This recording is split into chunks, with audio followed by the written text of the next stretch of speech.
Hey everybody, it is 6 o'clock. It's Monday night, and we're back. Hey! AEW Weekly is back. They tried to shut us down. They couldn't. We're back. No one tried to shut us down. Okay. Yeah, I was like, did I miss something? yeah, no, we just had stuff to do. Mhm. So hey to everybody who's watching live. Hey to everybody who's watching this after the fact Or listening. or listening. Right, listening. We have a audio podcast as well.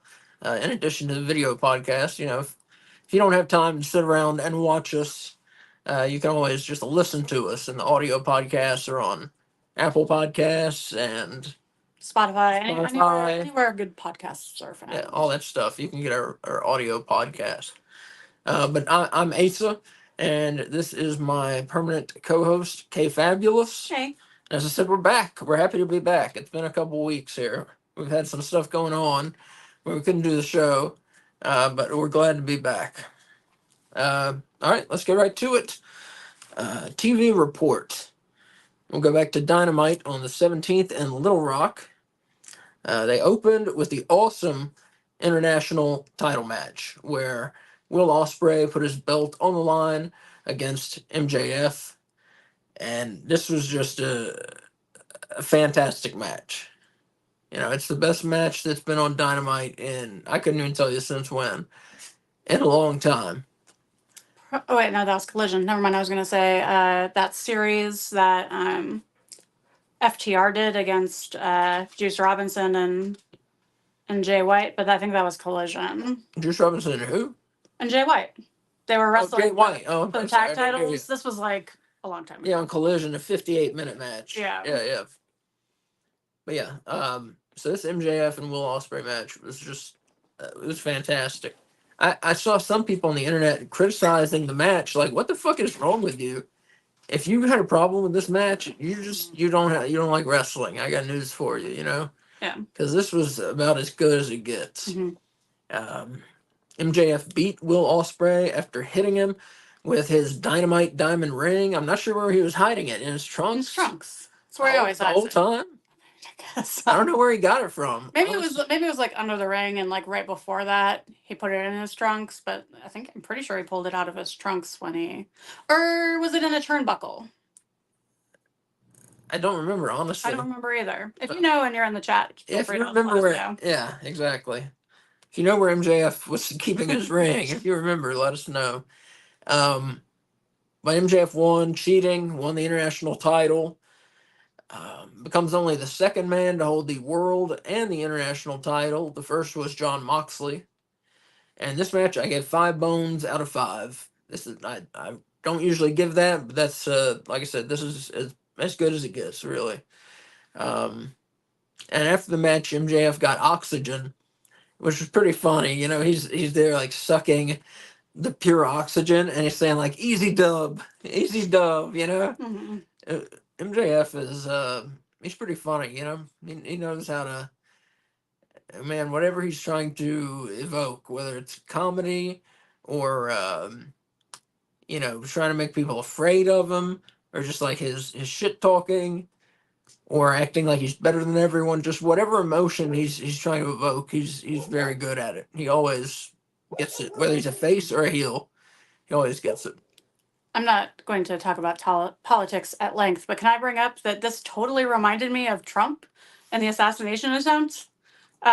When MJF was like pulled his mask down and like the security guards surrounded him and were trying to get him out of the ring, and he was like, no, and then he pulled his mask off, and that's when he was like, easy dub, and he was like holding the belt up. That just really reminded me of Trump with his bodyguards. Yeah, that was the same day. Yeah. No. Oh no, it wasn't. No, it was the following Wednesday. Yeah, correct. Yeah, I'm sorry. But that is kind of what it looked like. But yeah, just a terrific match, like I said. Up next, Ring of Honor World Champion Mark Briscoe was with the Acclaimed, and the Acclaimed said they wanted into the Blood and Guts match, of course, coming up 2 days from now on Dynamite. And then up walk Swerve Strickland and Prince Nana, and they come up and they're good with the Acclaimed being in the match. Swerve said something. The people you go to war with should be the people you've been in battle with. Which I thought was a pretty cool quote. So Team AEW at this point was Swerve Strickland, Ring of Honor World Champion Mark Briscoe, and the Acclaimed, right? Yeah. So they had four, and we're waiting for the last one. And they got the last one at the end of Dynamite. I won't spoil it yet if you haven't heard it. Um, let's see. Up next, Big Bill introduced Chris Jericho, accompanied by Brian Keith. Jericho's still doing his learning tree thing. And most importantly, in the introduction, Big Bill referred to them as saplings. Yeah. Thank you very much. Coined the term myself. True. Kay Fabulous coined the term saplings, I think, as soon as Chris Jericho had members under him of the learning tree. Yeah. He was calling them saplings, and Big Bill called them saplings. So Jericho asks, pretty much who's going to step up to them. And there's a video package with them taking out Katsuyori Shibata. They took him out with chairs. Taking out Samoa Joe. That was when Chris Jericho had him on the forklift. Yes. Ran him through a wall. Awesome. Ran him through a temporary wall. A wall's a wall. Yeah. And then of course they threw the fire in Hook's face. Because he's a wizard. Because he's a wizard, right? So they've eliminated those three, as far as they think. And as I said, they're asking for someone to kind of step to them. And Minoru Suzuki comes out, the Murder Grandpa, as they call him. Best name ever. Yeah, it's a very good one. He comes out with a contract for an FTW title match, and the contract says Big Bill and Brian Keith are banned from ringside. So could be could hurt Chris Jericho's chances. But we're going to talk about that a little later. Up next, we had the TBS champion Mercedes Moné defending against Nyla Rose, and it was a decent match. Nyla Rose is a little hard to work with. She's so big. For some of the smaller women, it's hard for them to do their moves on her. But Mercedes Moné is stronger than she looks, I think. So she was able to work with Nyla Rose, and they had a decent match. Mercedes Moné won, kept the TBS title, gave that one 3 bones out of 5. Just to add, Mercedes was strong enough to get Nyla up on her shoulders, which I would never in a million years have thought was possible. Yeah, true. That was very surprising. Yeah, very only once, right? Yeah, but I mean, even once, would you have guessed that was possible? No. Her little twig legs look like they would break underneath that weight, but they did not. I agree. Up next, TNT champion Jack Perry beats up Brandon Cutler. It's nice to see Brandon Cutler back on Dynamite. He beats up Brandon Cutler to show Darby Allin he doesn't care about Brandon Cutler. Hey, Antonio, what's up, man? Hey. But yeah, so Darby Allin beat up Brandon Cutler the other week, and painted his face to look like Darby Allin. Right, and so this was, Jack Perry was just, as I said, showing Darby Allin. He's like, I don't care, which was kind of strange, but kind of a nice way to show Jack Perry's new edge. I think they've done a pretty decent job with getting him over as a heel. Yeah, I think before they shot that, they should have taken the bucket with the pipe in it out of the room. Because there was a bucket with a pipe in it right there. Yeah. Don't have a bucket with a pipe if you're not going to take the pipe out of the bucket and hit him with the pipe, just get it out of there. It already looked like a boiler room. You didn't need the bucket and pipe to sell that location to us, Mm-hmm. Thank you, Antonio. We appreciate the viewership always. Yeah. Thank you. Love having you.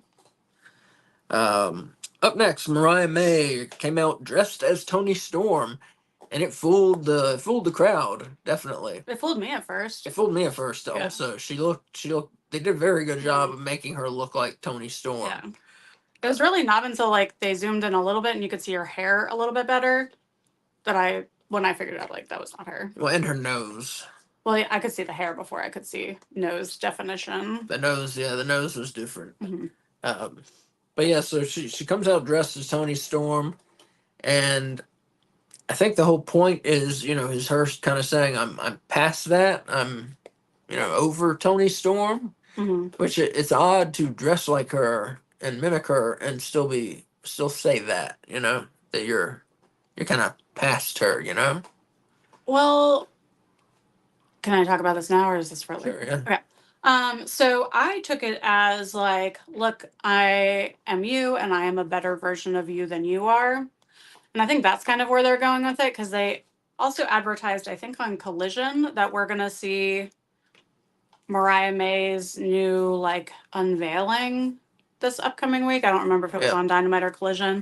But they're calling her like the glamorous one or something like that. I can't remember the exact wording, but I think that's going to be her gimmick. Is she's going to try and be a better version of Tony Storm Gotcha. to like show her up in all manners before she takes her belt.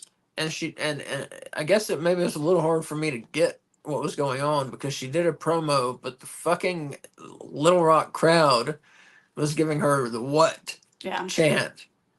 Which, man, it's 2024. If you're a wrestling fan and you're doing that in 2024, you suck. Yeah. I mean, it was fun for a little bit, definitely, but it was Stone Cold's thing. It was his thing. You're supposed to do it with him, and then he was done with it. But somehow it's lived on in the minds of dum dums that this is a funny thing to do, like fuck up somebody's promo. Mm-hmm. I don't think it's funny at all. I think hate it's rude. You pay all this money to get a ticket to a show, and then you want to fuck up the promo you're supposed to watch. What's the point? Or fuck up the promo that thousands of other people in the same building paid money to watch. Right. Like, it's just shitty. So yeah, if you're saying what, in promos, just stop. Or stay home. You can say it as much as you want in front of your television. Exactly. Or stay home. Yeah. Because that's not cool. Up next, we had a video recap of the Bang Bang Gang being stripped of the AEW World Trios Championship. That was, of course, a pretty controversial move. At least for the Bang Bang Gang, they were complaining. Pretty much they were saying Jay White won the title with the Guns, and Jay White's injured, so there are no champions. They wouldn't let Juice Robinson step in and become a champion because he didn't actually win the belt. I hate it. I hear you, and a lot of people expected they would. Expected they would just let Juice step in there, but they didn't. Mm-hmm. Then we had the main event of Dynamite. It was a non-title match. Champion versus champion. The world champ Swerve Strickland, of course, with Prince Nana. He took on the Continental Champion, the undefeated Kazuchika Okada of the Elite. And good match. Good match between the two. It kind of took the steam out of it with putting nothing on the line. Having two champions and putting nothing on the line. Yeah. But yeah, they worked well together. I thought it was a pretty good match. What could they have put on the line besides their titles? Because I think clearly AEW doesn't want to take titles away from either of these people right now, which I agree with and I understand. But what could they have put on the line to make this match matter that wasn't a title shot? Well, one, before I answer that, they could have put Swerve's world title on the line because he won the match. Oh, instead of both belts. I was thinking it had to be both or it had to be none, but it could have just been for one belt. Yeah, it could have just been for the world title. Yeah. Because Swerve won, and then he keeps the belt, so you don't have to change the title. I don't get it. And he defeats the undefeated Okada. Right. Yeah. Well, I think he won. AEW does this weird thing where people will run in and they'll say, "Oh, we threw the match away," and they'll call it a no contest sometimes. No, they said winner by disqualification. This time the Elite that came in and that was the end of the match. Nobody won cleanly.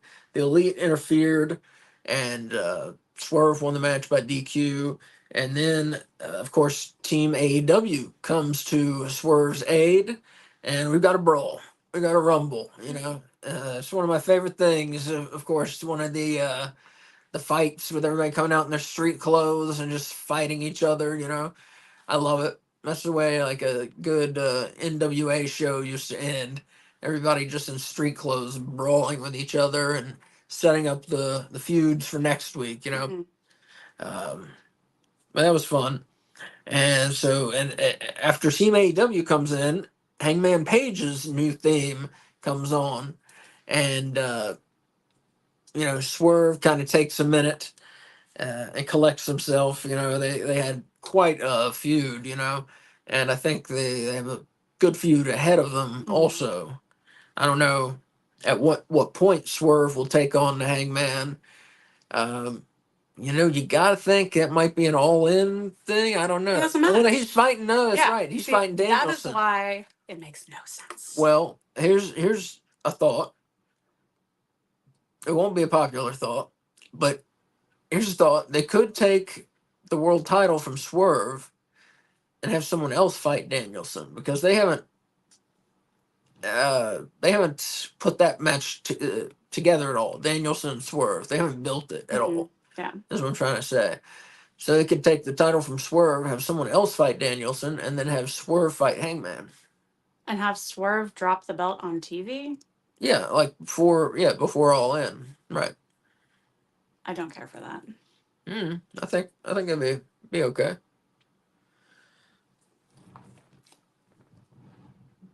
I don't think they'll do that, but just an idea.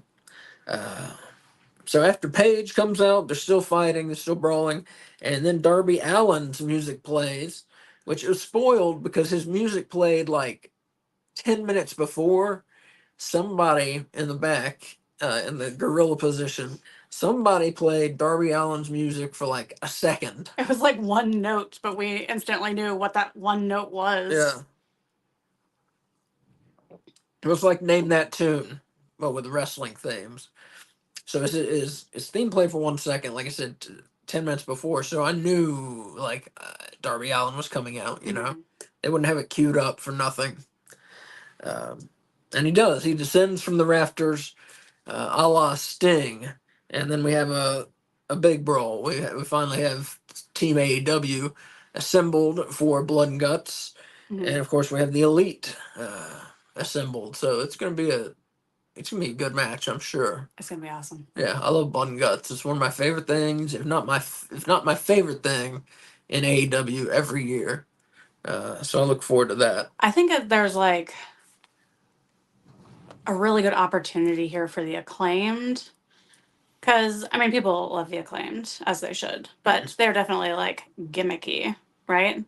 And I feel like this can be their chance to prove that they can like really go in a hardcore match, which I don't think, if I'm remembering correctly, I don't think they have done in the past. I don't At think least so. not any time in the last few years. So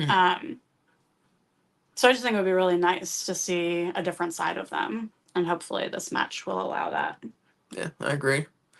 Yeah, because they're the scissor me thing is kind of waned. It's kind of over. So they've got to. I think so at least. So they got to come up with something else. So yeah, it'd be nice to see a different side of them, and then maybe after this match, we see their next funny, silly gimmick, whatever. Or they might just stick with the rap and not have a gimmick for a little bit. At Blood and Guts, Yeah. they should use actual scissors. Yeah. Oh my Stab god! somebody with scissors. Just like throw them like a ninja star. Bam. Yeah. I mean, that would be cool. I don't think it's happening, but that would be awesome. Not very safe, probably. No. But, Here, I'm going to ask you. We had Darby Allin come down from the rafters to end the show, so you were mentioning something to me. Yeah, so I saw the question posed on the internet. Glorious internet. There have been several in the last few weeks, several sort of like nods or references to Sting. Last week we had Britt Baker, who was banned from the arena from whatever being backstage. She bought a ticket instead and was hiding behind a Sting mask in the front row during Mercedes talk or whatever. And then I can't remember the wrestler, but another wrestler, I believe last week, wore a Sting shirt. It was like that black shirt with the, it looks very like 80s, late 80s, early 90s with like neon teal and hot pink. And so there's been three really like very seemingly intentional nods to Sting. So what do you think is up with that? Do you think his son is coming? Do you think Sting is wow. gonna show up as like a manager? I feel like it's way too soon since his retirement match this year for him to unretire. I don't think he's unretiring. I don't think it's No not way. retiring at No all. way. Yeah, I don't really expect him to ever do that. But Um, I mean, it's wrestling, so who knows? well, he has unretired several times already. But this was a real. This felt like a retirement. real goodbye. Yeah. Yeah. To me, it did. So what do you think? And we were there. We were. What do I think? You know, there could be something to it. You know, things don't appear on air. Usually, don't appear on air by accident. You know, usually what you're saying is 99% planned. Yeah. So you know, there could be something to it with Darby. You know, kind of taking his move with Britt Baker, kind of hiding behind the mask with whomever wearing a Sting shirt. Yeah.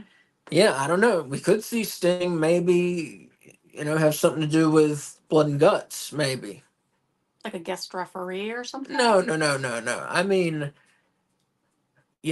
perhaps Team Elite, they get a line, they're cheating in some way, something, maybe an extra man comes in, or, that's the only way you can cheat in Blood and Guts, I guess, is have an extra man come in. Yeah. But maybe they've done something, because there's nothing illegal in that match. Yeah. So I don't know, but he might, have something to do with the match. He might come in and, like I said, do something.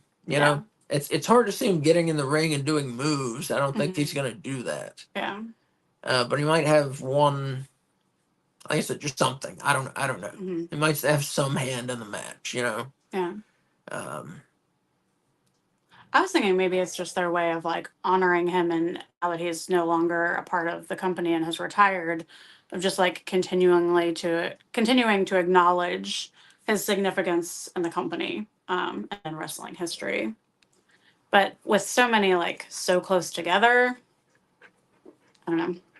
And the Elite have his bat, right? Still, don't they have his bat, or did Darby get that no, bat that when he was set him on the fire? Bang Bang Gang. Oh, okay. Remember? No, I didn't. I thought it was the Elite. They had it. I don't know who has it now. I know the Bang Bang Gang did have it. I forget how they ended up with it, but yeah, Jay White had it as Sting's bat. He like spray painted it, didn't he? It's gold. Yeah, yeah. So I don't know where it is. Maybe Jay White still has it. Maybe that's why we don't know where it is, because Jay White's injured and off the air. Maybe he has his baseball bat with him. So who knows? It's interesting that they've done these kind of homages to Sting, but will it mean anything? Yeah, I don't know. It'll be interesting if it does. Yeah. Like I said, I don't see a comeback.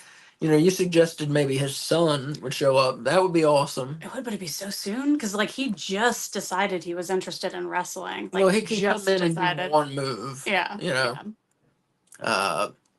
And that might be cool. His son, the one.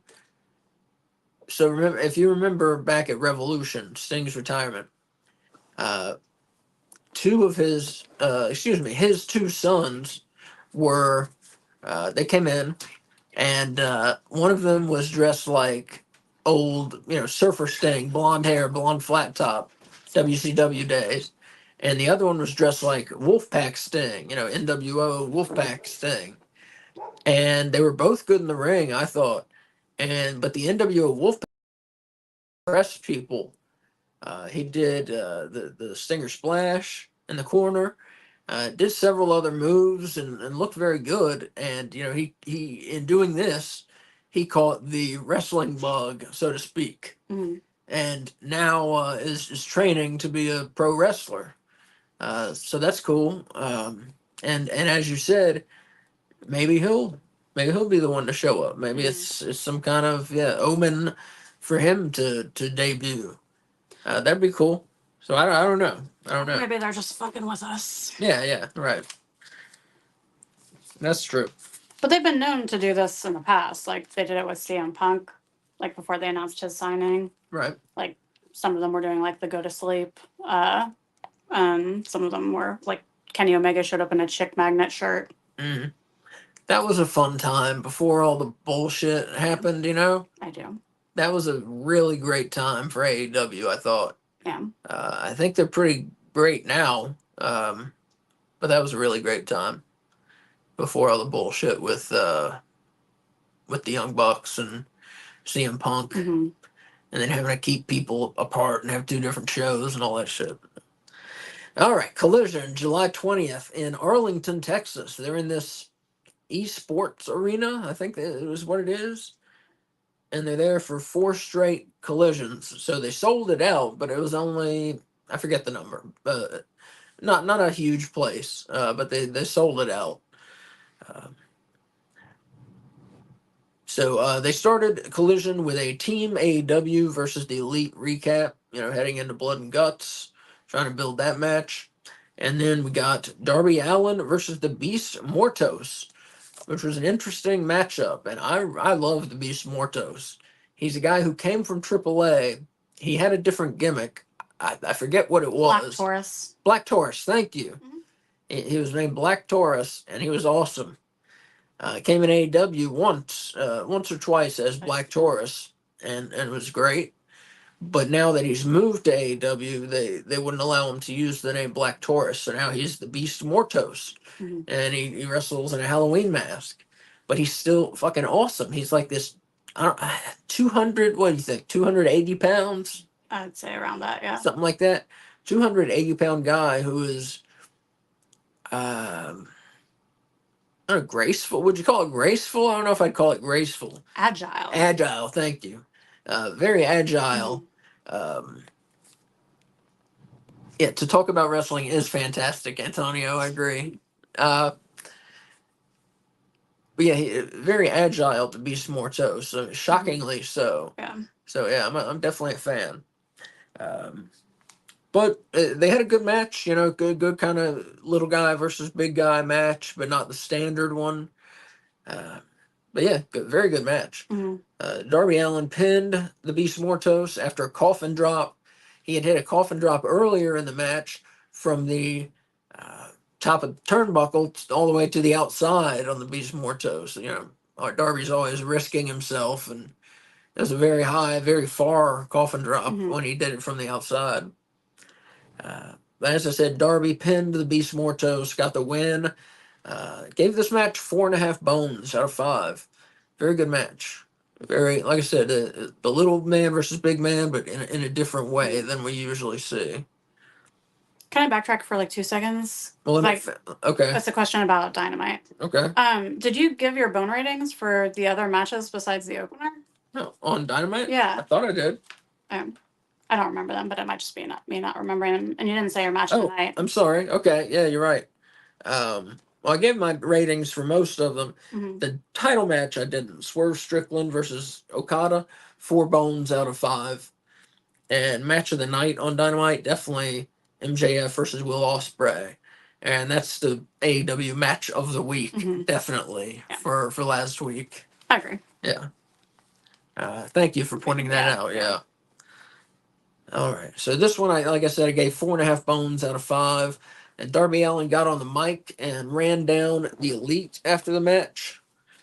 And, he was very good on the mic. If you remember when they first started letting him do promos, he was awful. He was like beyond terrible. But he seems to have gotten used to it now that they're letting him do it more. And his promos have improved. He shows improvement. Not only is he better on the mic, but Darby, we noticed he was more muscular than we've seen him. He didn't have arms like a twig anymore. Arms like mine, I should say. He was muscular. Yeah. Which that's great. I've been saying that for years. Just put on a little muscle. I know he wants to keep his speed, but just a little muscle. Look a little more like a wrestler. And since we're talking about his promo, I'm going to say it here instead of in the news. Is that okay? So during this promo, Darby Allin challenges Jack Perry to a title match at All In for the TNT title. He says that this is like the title he cares about the most and means the most to him, and that if Perry's got the balls, then Darby's ready for him. So yeah, that should be. That I'm sure they're gonna build it up more. Mm-hmm. It'll be interesting to see how they build it. With Jack Perry really just forming his character right now. Mm-hmm. Um, but that should be a good match for the TNT title. It's good to see the All In card coming together now. We're about what 5 weeks, 5.5 weeks away, something like that. Um, yeah, the card is coming together and it looks pretty good so far. With Strickland and Danielson as the main event, that's pretty damn good. And then the undercard with matches like Perry versus Allen. It's looking good. Tony Storm versus Mariah May. I mean, they're having some real quality matches booked for the show. Yeah. So I can't wait to see what else they add. But yeah, as I said, Darby Allin much better on the promo. Like he was talking, you could tell he was talking from his heart. He was talking for real, and that's what made it so easy for him, to come off as his promo was getting better because he was just talking. Talking about his own life and things like that. So, man, keep that up, Darby. That's what people like, and yeah, you look good while he's doing it. Yeah. Um, After that, the Acclaimed and Daddy Ass, we saw them in the back, and Daddy Ass was just getting the Acclaimed fired up, basically. Apparently, Daddy Ass not going to be part of Blood and Guts. I don't get that really, but whatever. He's there as a cheerleader for the Acclaimed, so that's what he's going to be. Then we had former Women's World Champion Hikaru Shida taking on Sky Blue, and this match was very short. I don't know how long, but it was very short. Shida won due to referee stoppage when Sky Blue was injured on a Shida splash to the outside. I believe she injured her knee, but I'm not. No, was she injured? According to Brian Alvarez, this has not been confirmed, but she has broken her ankle. Oh. She did, or Kyle Fletcher posted a picture of her in a cast on her ankle. So I feel like that's a safe bet. Yeah, thank you. I appreciate it. Yeah, very short match. Shida won. And didn't Shida have something to say after the match? Right? Yeah, I think part of it was to like fill the time the match was supposed to take up on the show. But she basically accused Britt Baker of jumping in line for a shot at the TNT title or TBS title rather. And so she has challenged her to a match on Wednesday this week for, I guess, the spot in the line for the TBS title match. This will be Britt Baker's first match back since fall of last year when she got injured. Cool, thank you.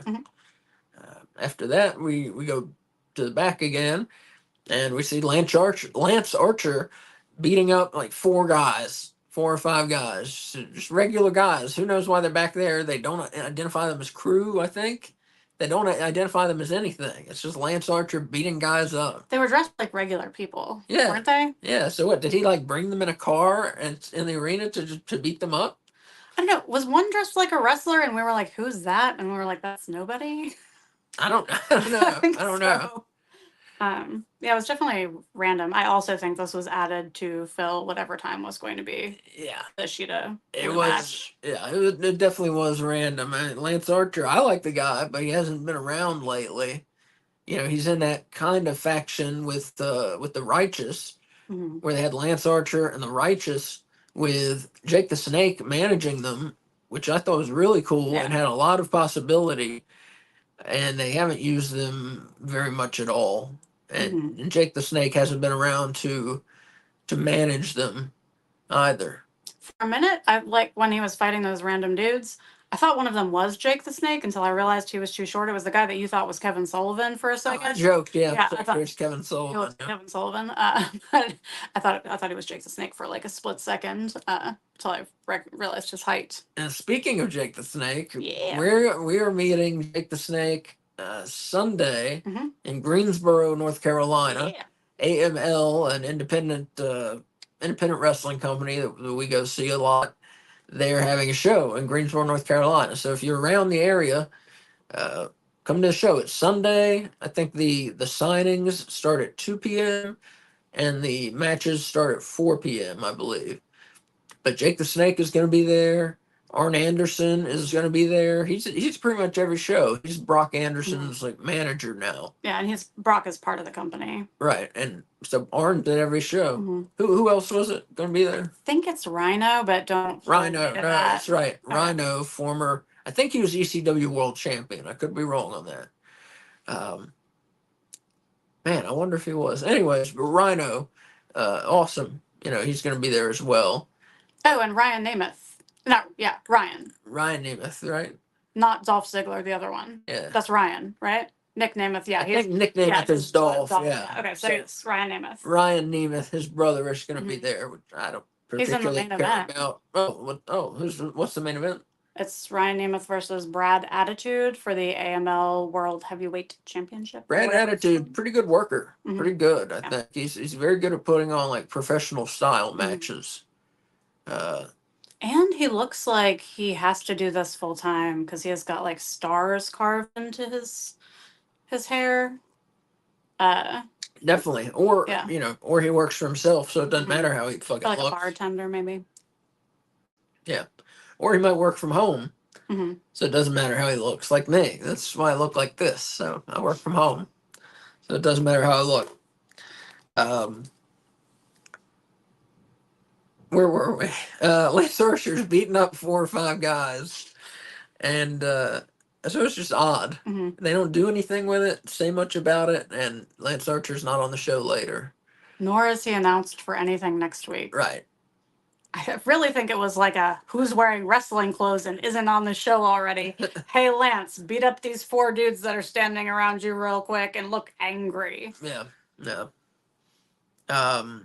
Up next, we get a Jericho versus Suzuki video recap.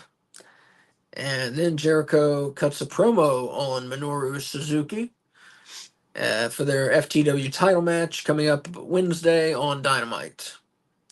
We're going to talk about that in a little bit, too. After that, we have Tony Nese, which I thought there was someone in the ring already, like a jobber in the ring already. Which Dustin Rhodes today said, don't use the term jobber, it's disrespectful. Use the term enhancement talent. So there was an enhancement talent in the ring, I thought. And then Tony Nese was coming out, and so I was like, holy fuck, Tony Nese is going to win a match, I'm a fan of his. He's very good. Wait, why is jobber insulting? I'm not sure. I'm not sure why. Because you're not changing the meaning, you're just changing the word. Yeah. I mean, I'll do whatever Dustin Rhodes tells me to do, but I'm just saying. Yeah, I'm not sure. Wait, so what am I supposed to say? Enhancement talent. That's awkward. It is. Enhancement talent. That's been around for years instead of the word jobber. That was the best thing they could come up with? They couldn't come up with a one-word thing? Yeah. That didn't sound like you were like... Jobber's easier. You're there to do a job. You job to the other guy. That's what you do. Yeah. Your job is to lose. Maybe he felt like calling them jobbers gives away the end of the match. But enhancement talent will do the same. I don't know. Moving on. Sorry. But anyways, I thought there was a jobber in the ring. There was not. So after Tony Nese came out with the Premier Athletes and Mark Sterling, Ray Phoenix comes out with Alex Abrahantes. And good match here. Good match. I'm glad. I was scared that they were going to use it as a jobber match and have Tony Nese just get killed, but they had a very competitive match and their styles meshed well, I thought. Yeah. And Ray Phoenix, for my money, one of the best wrestlers in the world. I'd put him like top 10 for sure.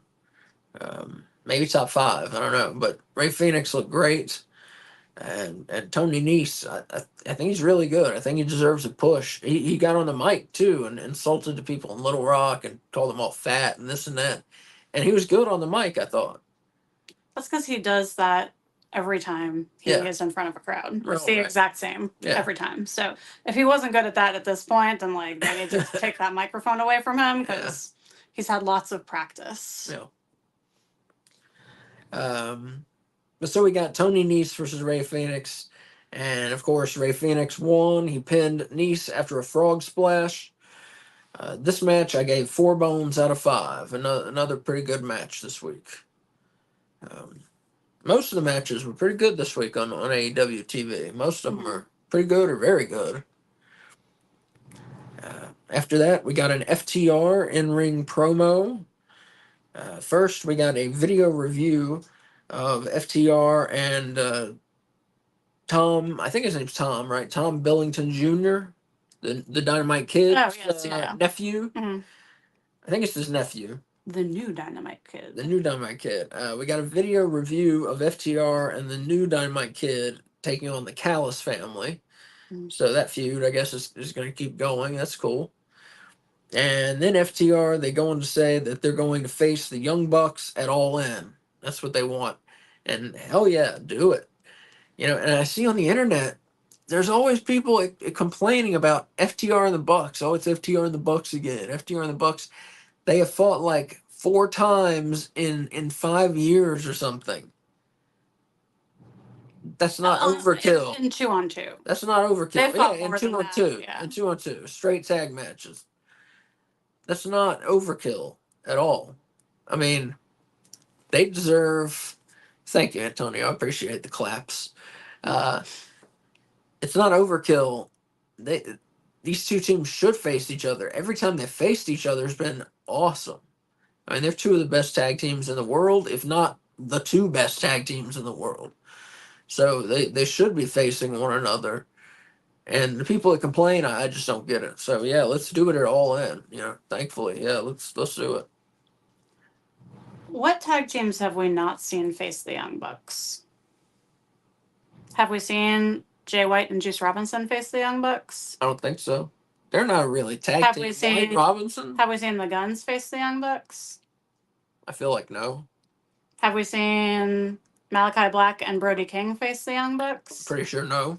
Yeah, so my point is I think people are not just upset because they feel like they've seen this match before, but there's a lot of other tag teams who aren't getting these opportunities because they're always giving it to the Young Bucks and FTR. And like that's just looking at the Young Bucks side, but I bet you could do almost the same thing with the FTR side. Yeah, I got you. I get what you're saying. Yeah, I can't say you're wrong. I mean, I'm not upset about them possibly facing each other at All In. Yeah. Last year, I did not want the outcome of those 2 tag team matches to be that the Young Bucks were going to face FTR, and that's ended up what was happening. But this year, I feel like there's been enough of a break where I'm okay with it. Yeah, but like I said, you know, I can't say you're wrong about giving other teams an opportunity. Mm-hmm. But I could go either way on it. You know, put the best against the best, or give other teams an opportunity. Mm-hmm. And it is time, you know, I think, to give other teams an opportunity. Yeah. So maybe do one last at All In and kind of move on. Although right now it's great for the Bucks to have the tag titles, you know, with the gimmicks that they're doing as the EVPs and acting like jerks to everybody. It's nice to have them with the belts so they can say they're supreme and over everyone else, you know? Well, what I want to have happen is I want them to keep the belts at All In. And then I want Tony to step in and be like, if you're going to keep the belts, you have to defend them every week. And then the Young Bucks be like, okay, we're fine with that. You're the boss. And they set themselves up with enhancement talent tag matches for the first few weeks. And then Tony's like, no. And he steps in and he's like, I want to see you fight these top guys on the roster. And then they start booking them against like, well, we've seen the Lucha Brothers before. So like Malachi Black and Brody King and Top Flight and like and so on and so forth. Sounds good to me. Get some of those teams. I know Top Flight has faced them, but get some of those teams that hasn't had an opportunity against the Bucks or for the belts. Get their moment to shine, even if it's just on television and not on a pay-per-view. Yeah. Something different. That sounds good to me. Plus, we would get guaranteed good matches. Right. Which would be nice. Not squash matches. So. Well, the Young Bucks are good at putting on a good match. I mean, they can pretty much all their matches are good or great. Yeah. And they are one of the best tag teams ever for sure. Which is why I don't get why they don't use them more. Like they put the titles on them, but they don't wrestle. Yeah. Like it doesn't make any sense. That's my biggest complaint about AEW, and I love AEW. Don't get me wrong, but my biggest complaint about AEW is they, of course, we all know they have this fantastic roster, maybe the best roster of all time in wrestling, maybe. But then we see matches like Tony Nese versus Ray Phoenix. Nothing against them, but we could be seeing like you said, the Young Bucks versus the House of Black. Mm-hmm. We could be seeing Hangman Page versus Darby Allin. Mm-hmm. Every week we could be seeing those types of matches with the A and the B talent facing one another, but they never end up facing one another. And I feel like they're booking themselves into a corner by doing it that way because you're denying A and B talent from interacting with each other unless it's a part of a specific storyline. So then if one of those wrestlers gets injured, the person that's not injured that was in that storyline with them has nowhere to like go next to have that person just like swoop in and easily transition to being like the next person they face. Does that make sense? Like, Yeah. It seems like they're boxing themselves in by limiting what talent can wrestle what talent. Yeah, I hear you. But that's one of my biggest complaints. Or we can have Roderick Strong versus who's a face? Who's a face? Orange Cassidy. Man. We just had that though. We just had that. Yeah, sorry. Mark Briscoe. There we go. I mean, we. Wait, we're getting that. Oh, are At we? Death Before Dishonor. That's the main event. Oh shit, you're right. Yeah. Good job, Ace. You're right. Well, I booked the main event. But my point, our point stays. They could be doing A and B talent every night on Collision and Dynamite. I mean, they have enough guys to do it. I mean, and if they would just keep their TV roster the same, instead of guys taking a break every 3 weeks, and so we forget about them. Everybody takes a break for a month, or 3 weeks, 2 weeks, whatever it is. All the time their TV roster is changing with no rhyme or reason to the viewer. Except I guess they have a huge roster and try to fit everyone in, but what it does is it makes those talent, the A and B guys, makes them less over because you're not seeing them as much. But that's my thought on that. So yeah, AEW, like I said, step up because we could be seeing like awesome matches every TV show, but instead we get a jobber match or like 3 jobber matches if it's Collision sometimes. Can I say one really positive thing since we've been saying somewhat negative things? So I read in Wrestling Observer this week or last week that the Mariah May Tony Storm storyline was like written and decided before Mariah May left Stardom. Like they came in, like that was part of what brought her in, I think, was knowing that this was going to be like her introduction as a wrestler and like a months long storyline leading this way. And I just thought that was really awesome to hear that AEW does sometimes like book long-term storylines like intentionally. Yeah. And I feel like they're doing a bit more of that. Mm-hmm. They're doing still a lot of short-term booking, things from week to week that last, 5 weeks or something like that. They're not doing these longer feuds, not usually. Which is okay. I mean, like you can't always have like and sometimes they get interrupted, like the Adam Cole MJF thing. Yeah. Was a long-term thing that got interrupted and is still on hold, But they could step up more and do more of that long-term booking because that's, things turn out well a lot of times. Like you said, Mariah May and Tony Storm, I think it's been a great story. I think it's going to be a great rivalry too. I think we're going to see an awesome match at All In. Some people are saying, maybe that should be the main event of All In. That would be awesome. I don't know. Maybe. I kind of think they're maybe hesitant to do long-term storylines because of their higher rate of injury. Here, yeah. Like, because if you think about it, like with the Outcasts, Mhm. when Jamie Hayter got injured, that ruined where that storyline was going, and that was a Right. long-term planned storyline. And so then they had to go back to the drawing board. And then same thing with Adam Cole and MJF. Same thing with Jericho and Kenny Omega versus the Young Bucks. Like I feel like that was going to be a whole thing. Mhm. And then with Omega, like they couldn't do that anymore. And then they're scrambling to find stuff for like multiple people that are their stars, you know? So I don't blame them for like wanting to do kind of a lot of short term storylines with just a few long ones scattered in there. But you can always have a long term storyline going on and then have them involved in short term storylines as part of the overall larger picture. I feel Yeah. like that would fix the problem. And they have been hiring, a couple bookers here and there. I mean, they have a small handful. I'm not sure how many exactly. 3, something like that. Who help out Tony? 3 or 4. Uh, Uh, Will, right? there's one, Will Washington, Yeah.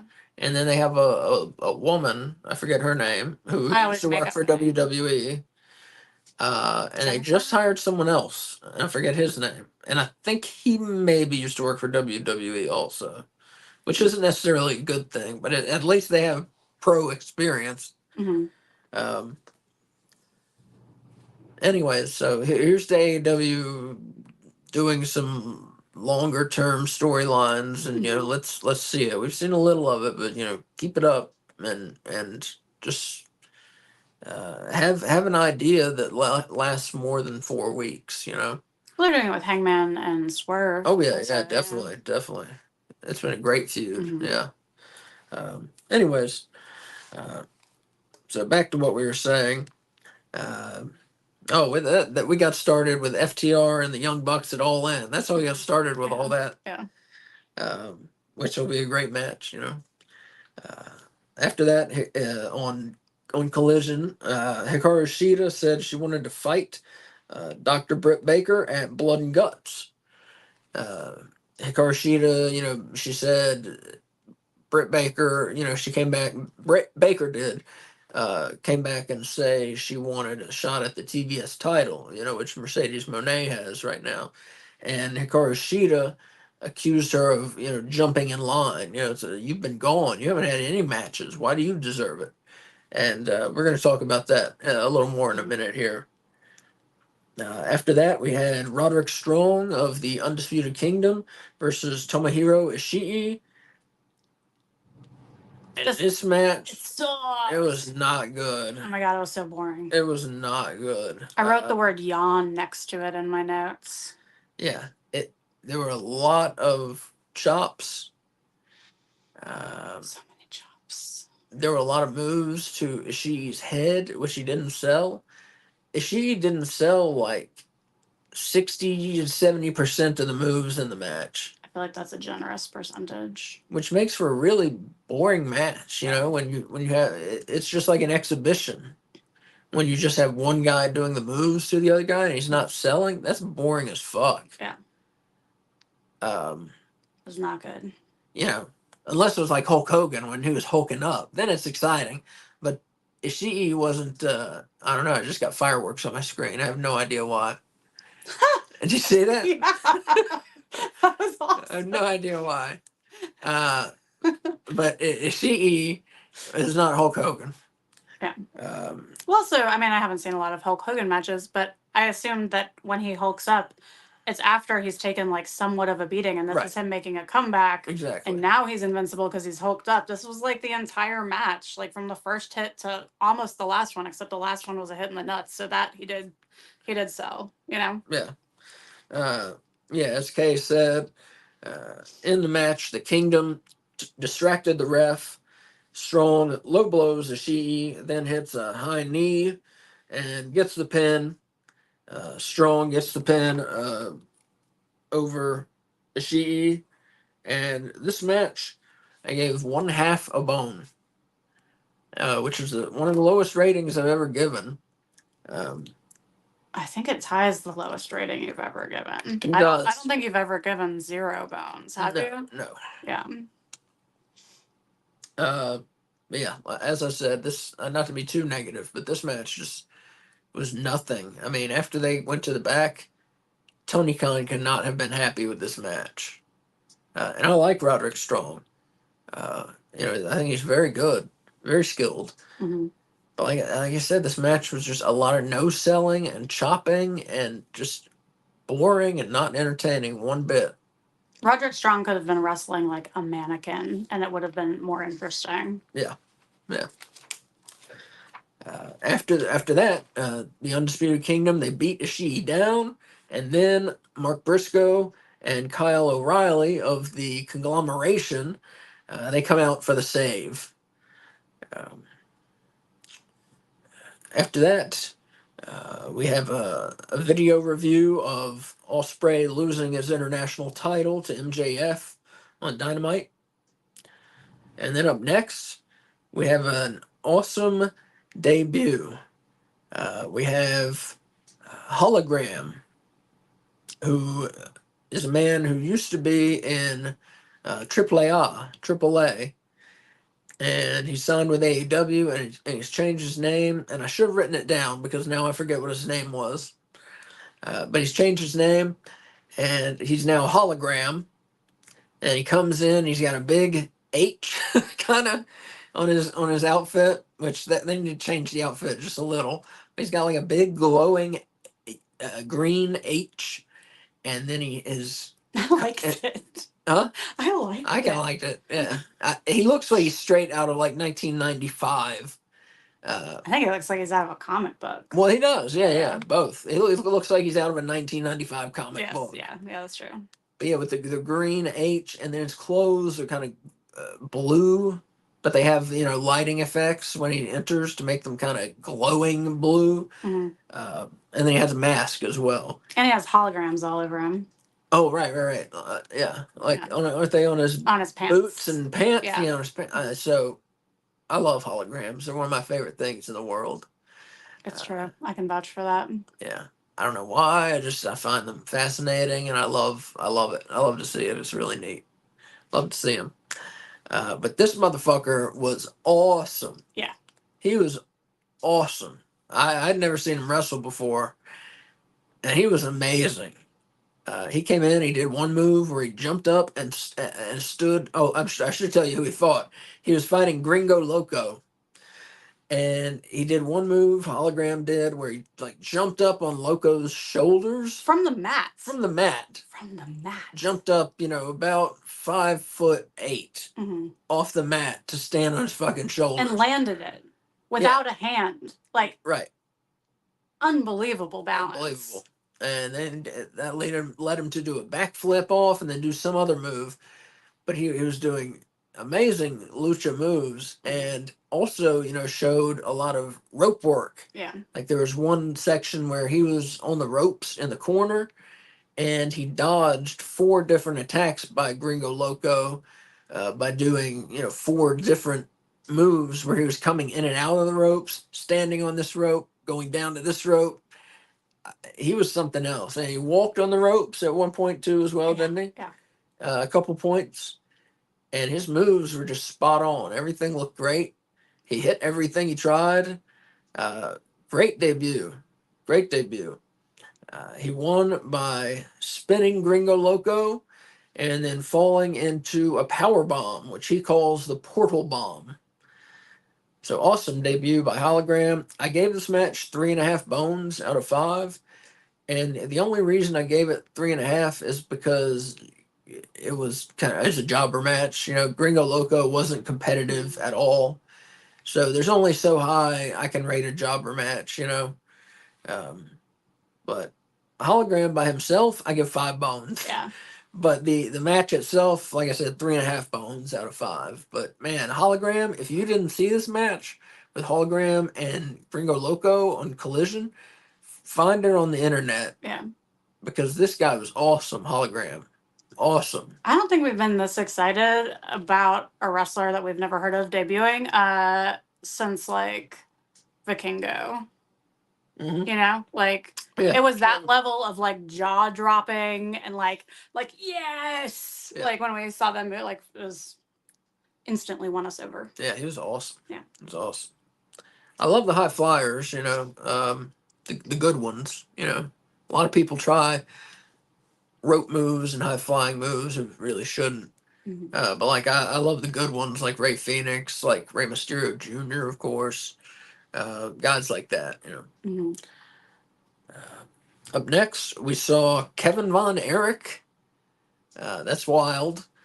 Of course, the Von Erich family. And if you haven't seen the film The Iron Claw, definitely see it. It's depressing as fuck. Um, it's very good, except for a couple things. Just the way that they portray a couple wrestlers like Ric Flair and Harley Race, not good. But the movie as a whole is excellent, and it's based on the Von Erichs' true story. It's not exactly their story. Like I said, it's based on their true life story. They made it less sad. Right, they made it Which less is like sad. never happens in Hollywood. They were like, their real life is so depressing, we can't put it on film Yeah, the way it is. So we're gonna eliminate some tragedies to make it a little cheerier, and it's still super depressing. yeah. The Von Erichs in the movie had what, three kids commit, three of their children committed suicide. Is that In the right? movie, Yeah. I don't know, are you spoiling the movie? Also, Also, it's this happened. This stuff's real. It happened already. Well, I'm not spoiling it. they no in the movie. Two committed Two suicide, committed suicide, and but in real two life, died. In real life, three committed suicide, and then two died of other causes. yeah, Right. one died as a child. That's right. that's not in the movie. Yeah. I mean, they reference it. They in don't the talk movie, but they about don't it. show Yeah. his death or anything. And then the other brother when he was in Japan wrestling. Right. So yeah, like I said, three died by their own hand, and then two other brothers died. Right. So five. Is that correct? I'm not sure about the three suicides in real life, but I know at least two of So them it's did. 4 or 5. Of deaths, yeah. 4 or 5 brothers died. Kevin Von Erich survived. He was one of the best Von Erichs wrestling, but not so good on the mic, which is why he never got a big never had a big career. I mean, he was outside of Texas. Thank you. Yeah, he was like a god in Texas, but nationally never had a big career in the NWA. Never got the title, and this was before the time of WCW, so I never went to WCW or anything. But very skilled wrestler who never really got his due. But anyways, so the Iron Claw, check out that movie. Very good, good movie. He's the only Von Erich that survived out of those siblings. I believe so. Yeah. Which that's so depressing. That's so sad. And their family, it's referred to as the Von Erich curse. A lot of people believe their family is cursed. And a lot of people believe that they're cursed because the father of the family, who was known in the wrestling ring, he was known as Fritz Von Erich. He portrayed a Nazi character. And a lot of people think the family is cursed because the father played a Nazi. So I don't know. There are a lot of theories on why the family was, quote, cursed. I don't know. It's a super sad story. Like I said, very good movie with who plays Kevin Von Erich. What's his name? Zac Efron. Zac Efron. Very good in the movie. That was the only actor whose name I knew. But yeah, it's a very good movie. Iron Claw. Okay, so Kevin Von Erich, Dustin Rhodes, and the other Von Erichs, who I think are Kevin's sons. Is that right? Yeah. There's Marshall and another one. The other guy's name. Marshall Von Erich and the other brother. So now his children, Kevin Von Erich's children, getting into the wrestling business, which that's awesome. That's crazy. Yeah, definitely. You gotta root for them. After what their family's been through, you gotta cheer for these guys. And we've seen them in the ring, and they're good too. They have room for improvement. They're young, but they were good already, I think. They're like the Kennedys of the wrestling world. Yeah, they are. Yes, they are. So there's a promo about Kevin Von Erich. Kevin Von Erich was talking. and it was just they were talking about Kevin Von Erich and Dustin Rhodes. He was there. They were talking about them leading the new Von Erichs down the right path. Mhm. As far as life and wrestling, I thought so. It was an interesting little promo, and I'm curious what part Dustin Rhodes is going to play uh, in the Von Erichs returning to AEW. I took it as like a new trios group. Was that? Oh, Dustin and the Von Erichs? Yeah. Huh. That'd be cool. Maybe that's not where they were going. But That'd be cool. That's not where I thought they were going with it, but well, that'd be because cool. Kevin talked about like how much Dusty Rhodes meant to him. Yeah. Like informing who he was as a wrestler and stuff. And I think I took it as like he wants Dustin to be that for his sons. And Dustin's not doing anything, so I figure they might put him in a trios group with them. Yeah. They're all from Texas, right? Yes. Yeah. Dustin Rhodes, one of the most underrated wrestlers of all time, I think. He's still pretty fucking good, I say. He's over 50 now. He's wrestled in 5 different decades, Dustin Rhodes. Debuted in the 80s. That's wild. Not many people do that. But his father, obviously one of the greats. But Dustin, very good, and he was very good as Gold Dust in the company up north. Yeah, like I said, one of the most underrated wrestlers of all time. I think just very good. Never got a world title. Totally deserved it. Yeah, I like Dustin Rhodes. Up next, we had Ring of Honor World Champ Mark Briscoe, and he cut a promo on Roderick Strong, and that's for the Death Before Dishonor main event where Roderick Strong faces Mark Briscoe for the Ring of Honor World Heavyweight title. Thank you. Mm-hmm. Roderick won his spot as number 1 contender for that match by defeating Dalton Castle in the previous week's Collision. And Dalton Castle got injured in that match also. It's part of our injury report. Okay. So, yeah. We'll talk about that later. Ring of Honor, Death Before Dishonor. We're going to be doing a watch along on Friday night. Mm-hmm. So I believe it starts at 8. Usually, yeah. I don't know if there's a pre-show or anything. I don't know that either. If there's a pre-show, we'll try and watch it. Mm-hmm. But we'll definitely be on by 8, like when it starts. So yeah, come watch it with us. The Ring of Honor pay-per-views, they don't do very many, but when they've done them, they're awesome. They really give their all, and they put on great pay-per-views. Yeah, last year for like the first half of the year, Super Card of Honor, which was their first pay-per-view last year, was my favorite pay-per-view of the year. Like it was WrestleMania weekend, and it was my favorite part of WrestleMania weekend. Was the Ring of Honor. It was a great show. Honor, yeah. And they've moved it back. I don't know if you watch them. The last few have been on Honor Club, so you have to be an Honor Club member to see them. But based on the way they've advertised, it seems like it's back on pay-per-view. And what they charged, And I don't know, because when it was on Honor Club, it was $10. Yeah, right. That was great. Month. It was great. I think they charge regular pay-per-view prices. Okay. Yeah. It's worth it. It is worth it, but don't hold me to it's not on Ring of Honor Club. But they announced it on AEW this week. When they advertised it, they said pay-per-view. All right. Next, we had a women's lumberjack match. Wah, wah. Yeah. We had former world champion Thunder Rosa taking on Deonna Purrazzo. And the lumberjack aspect didn't really work out. So what a lumberjack match, we don't see them a lot anymore. But what it's supposed to be is a bunch of wrestlers around the ring, say 20 wrestlers around the ring, and then a lot of guys will wear red and black, what's it called, plaid? Yes, plaid. Red and black plaid shirts, like a lumberjack, stereotypical lumberjack, like the brawny man on the brawny paper towels. Yeah, exactly. And then the point of it is when you go out of the ring, the guys on the outside throw you back in. You can't get away from fighting. It's like when heels run away. No, no, no. One of the faces will come and grab them and get a big pop by throwing him back in the ring. So there's a lot of pops, big pops in the match because you got 20 guys out there and then 2 in the ring.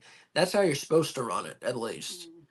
Uh, this was not so good. They didn't really run it that way. And just one thing, it's called a lumberjack match because that's how lumberjacks used to settle fights among themselves. They would, it's a little different. They would form a circle around the 2 guys who wanted to fight, and then if either of them got knocked back or whatever, they would just push them right back into the fight.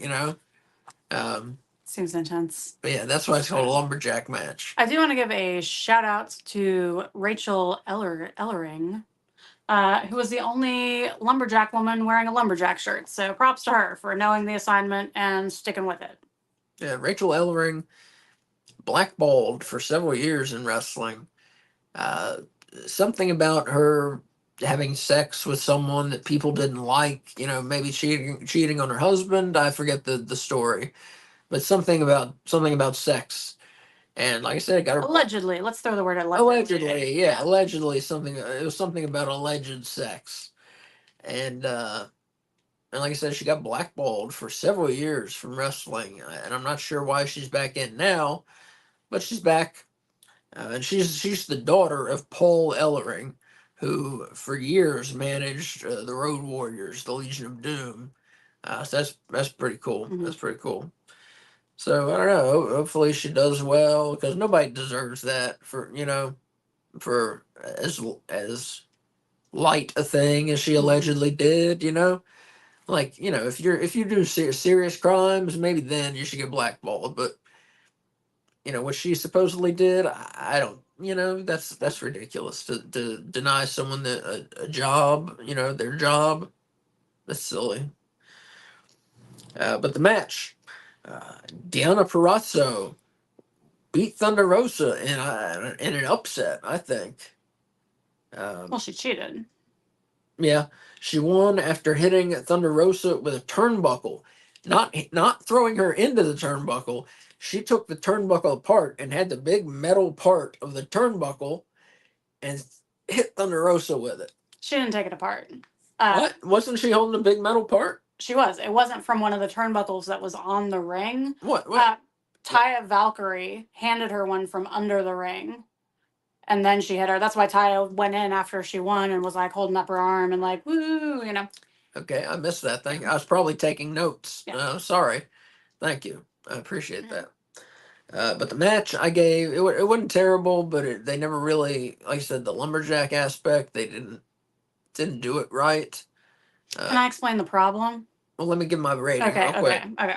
So I gave the match 2.5 bones out of 5. And as I was gonna say, they didn't do the lumberjack thing right because the heels are supposed to like beat up the faces and then throw them back in, and the faces are supposed to just grab the heels, throw them back in so they don't run away. I mean, that's how you run it. And then the faces and the heels on the outside get in a fight because of how they've treated the guys in the ring. That's how you do it. And they didn't do it that way. No, so what they did was they started fighting before anyone came out of the ring and had to be thrown back in. So it was just like there's a match happening between 2 people in the ring. That's supposed to be the focal points. But instead, you're paying attention to what's happening on the outside until someone from in the ring gets thrown to the outside, and then the action just stops. And it was drawing your attention to the wrong fight like every time. It did not make sense. Yeah, I agree. Like I said, a decent match. Up next, we saw the Patriarchy, and they were walking. Is that unusual? No, we just a note. I say everything that happens on the show. So we saw the Patriarchy, and they're walking. Wow, good for them.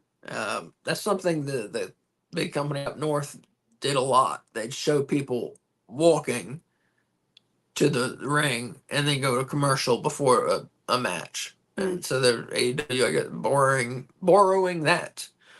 And AEW, just we're talking about production, AEW supposedly has cut a lot of costs for production recently. One big one, everybody noticed at least, is for Collision. They cut out Saturday Night's All Right for Fighting by Elton John, and they're now using an in-house music that I think the guy's name is Mikey Ruckus. It is. That he made. He also did the Dynamite song. Yeah, I'm not a great fan of his, and he does a lot of the wrestlers' themes, and I don't think they're very good personally. I like him. I follow him on Twitter. Oh yeah, I can't. Anyways, they're cutting production costs, which their production wasn't always great anyway, and especially their audio.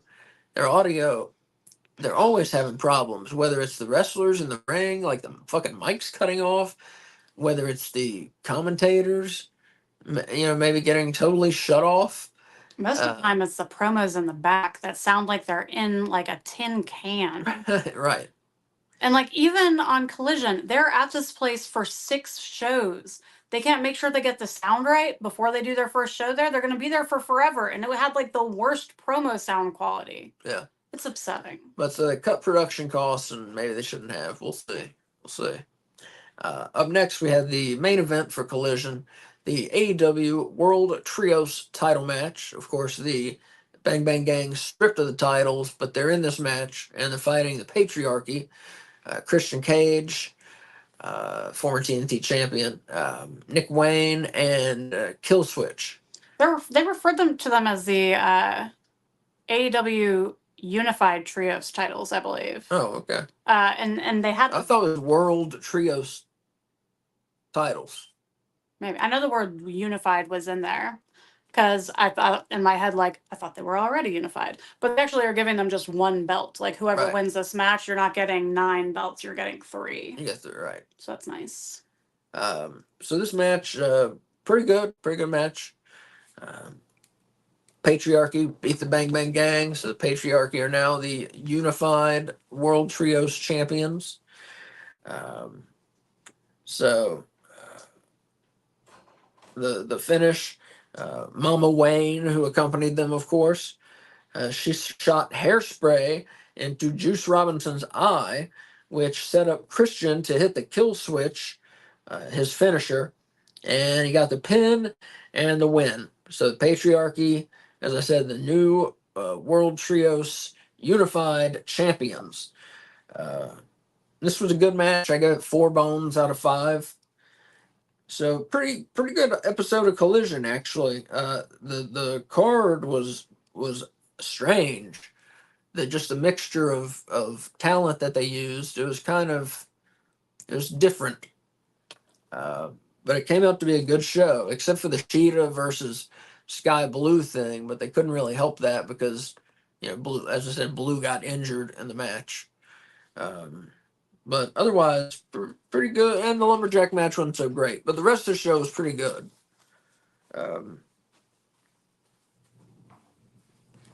And Kay, why don't you give your thoughts on Collision, if you would, just for a minute. Are you giving me your notebook? I just wanted you, in case you want to see who won the matches and stuff. I have it written down. Oh, okay.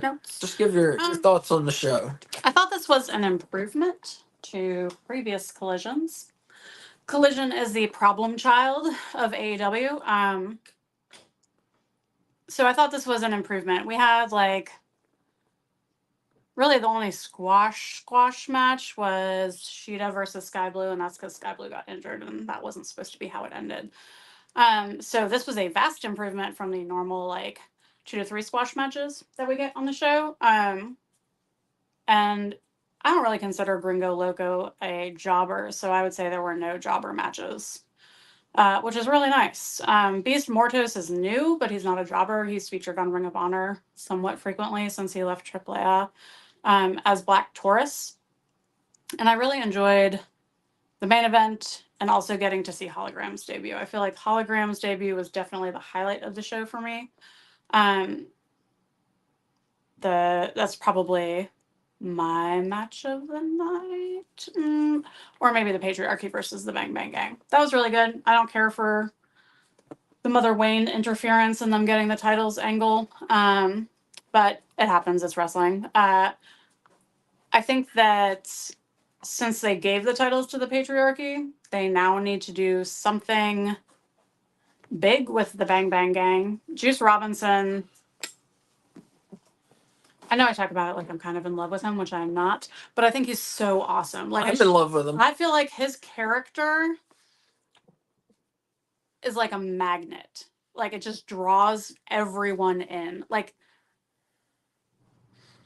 everyone just gets so excited. He's like Mark Briscoe, who I also love. You know, like his personality and his in-ring ability, like he needs to be on television, like if not every week, almost every week, and he needs to be part of a major storyline. So few AEW wrestlers have personalities like that they need to take advantage of the ones that do, because they seem genuine and sincere. It's not forced from them, you know, like it's like MJF, you know. MJF just like comes with this big personality, and that's a huge part of his character and why he's so over.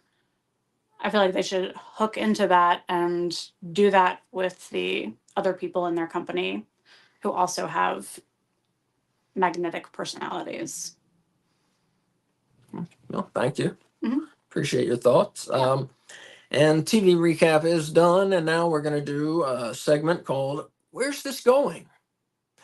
Where we look at some things that happened on AEW TV this week, and we ask, where's this going? So first, I'm going to talk about the learning tree. And the saplings. And the saplings, right.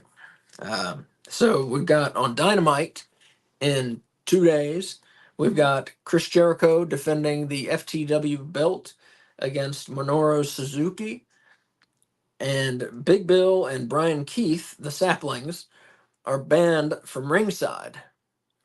So they've been a big asset for Jericho since he's been the FTW champion. And of course, he changed it to the FTW, the For the World champion, when it used to be Fuck the World. They never, of course, said that on AEW TV, but that's what the belt was.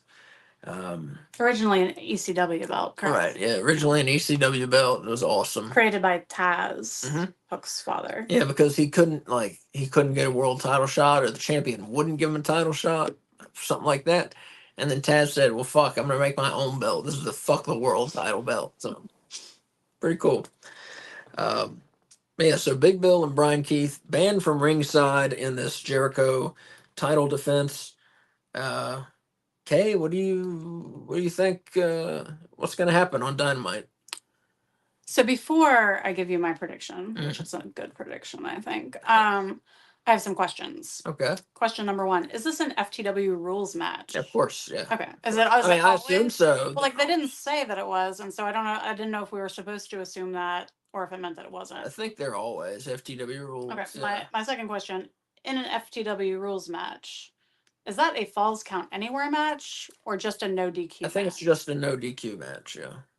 Third question: if it's a no DQ match, what can possibly happen to Chris Jericho if the saplings are at ringside? Well, they're banned, so I guess. How can you ban someone when there's no DQ? Well, I think they're made an exception. I think it's going to be no DQ unless the saplings show up.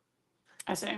So and instead of calling it a DQ, you could call it a no contest, which AEW does sometimes. Yeah. So my prediction is, because they didn't say the saplings are banned from ringside, they said that Big Bill and Brian Keith, thank you, are banned from ringside. I think this is where we're going to get a new sapling. So I think some wrestler is going to come out to interfere on behalf of Jericho, and that's going to be a new member of the Learning Tree Collective, which I am now referring to it as. The other possibility that I just thought of while we were talking is that the action will move outside of the ring, and it will no longer be them at ringside, and they can interfere. Oh, I see. No longer technically at ringside. So like into the stands or into the back. I see. So they can fuck around, you know. That's an interesting idea. So those are my 2 guesses. What are your thoughts? So, well, I got one question for you. Yeah. So if someone is going to interfere and become a new member, you got any thoughts on who? I knew you were going to ask that, and the answer is no. No. Well, my first thought was Sammy, because I thought they were in Texas, but then I realized they're in Tennessee, which it still could be Sammy. Kind of hoping it's not. I do want Sammy back, but I would love to see him not tied to Jericho at this point in his career.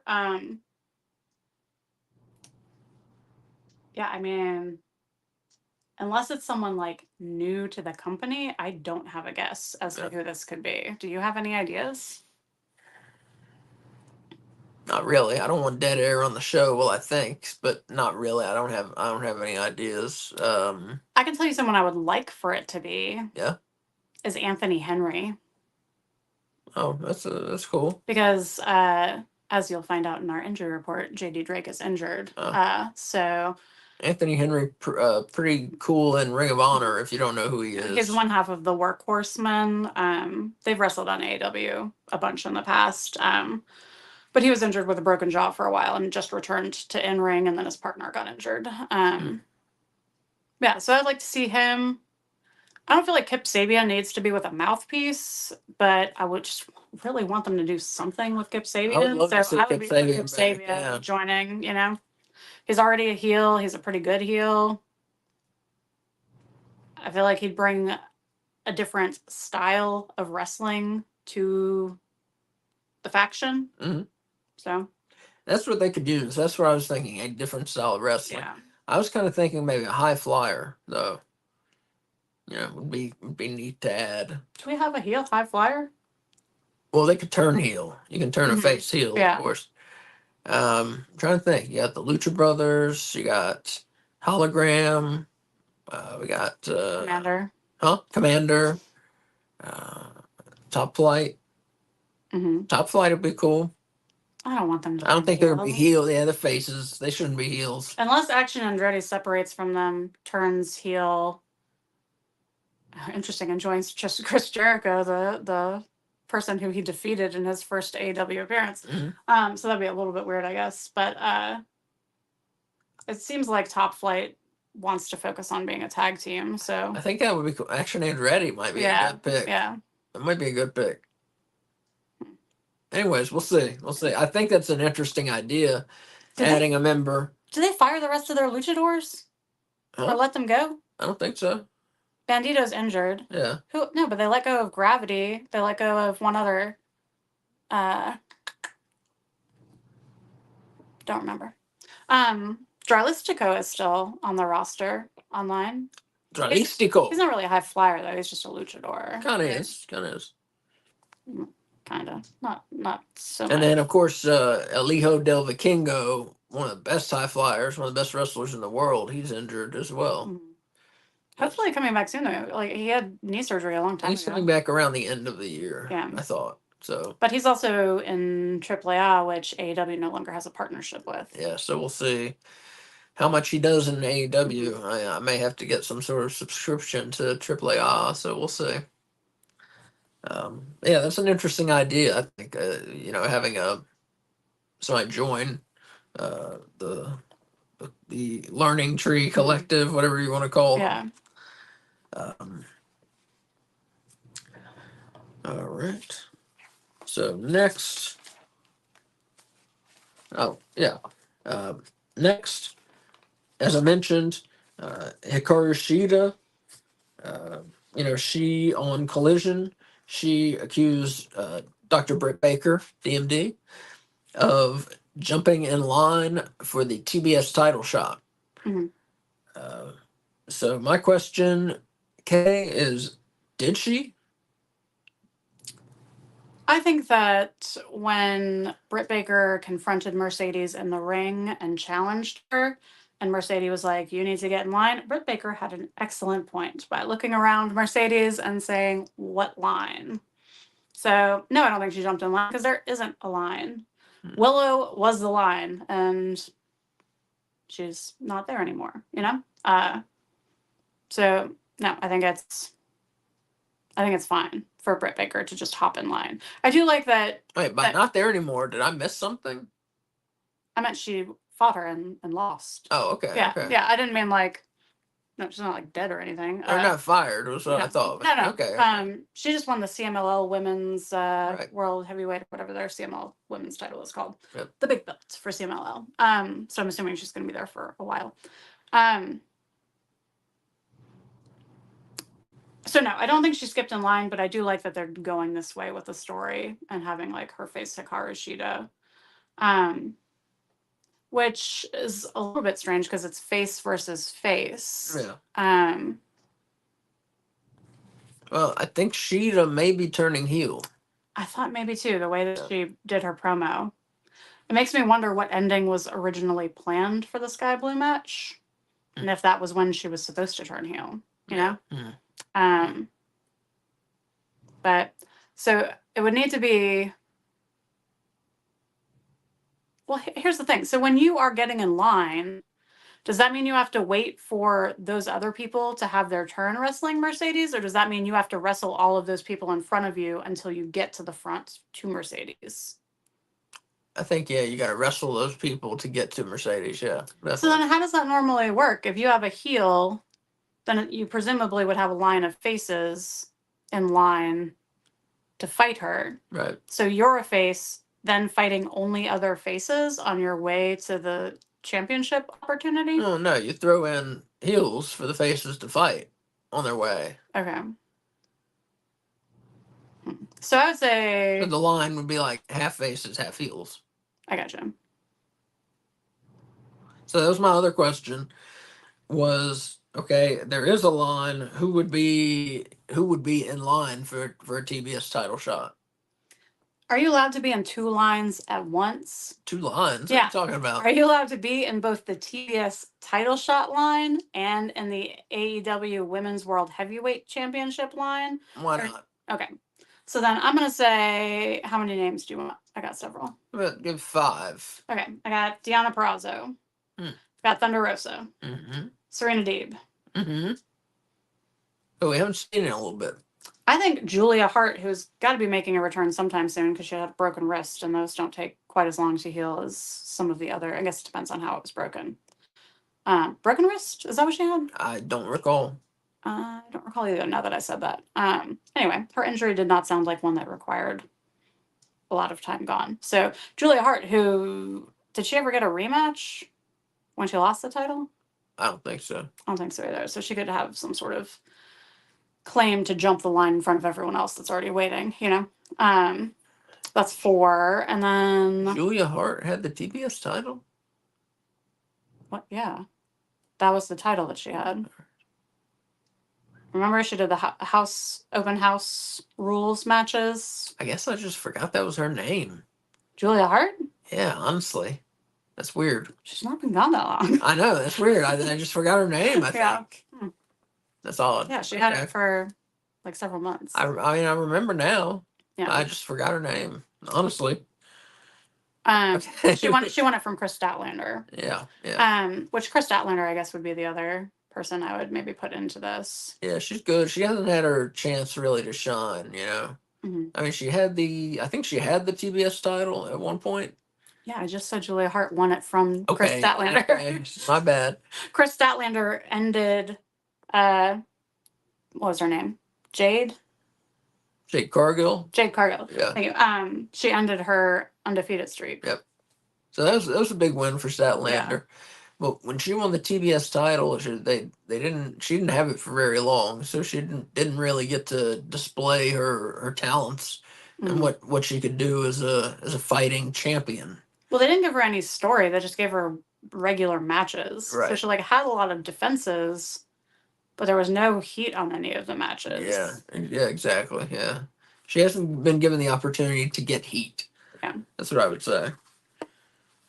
All right. Well, that's a pretty good line, I think, for the TBS title. Who would you like to see after Shida?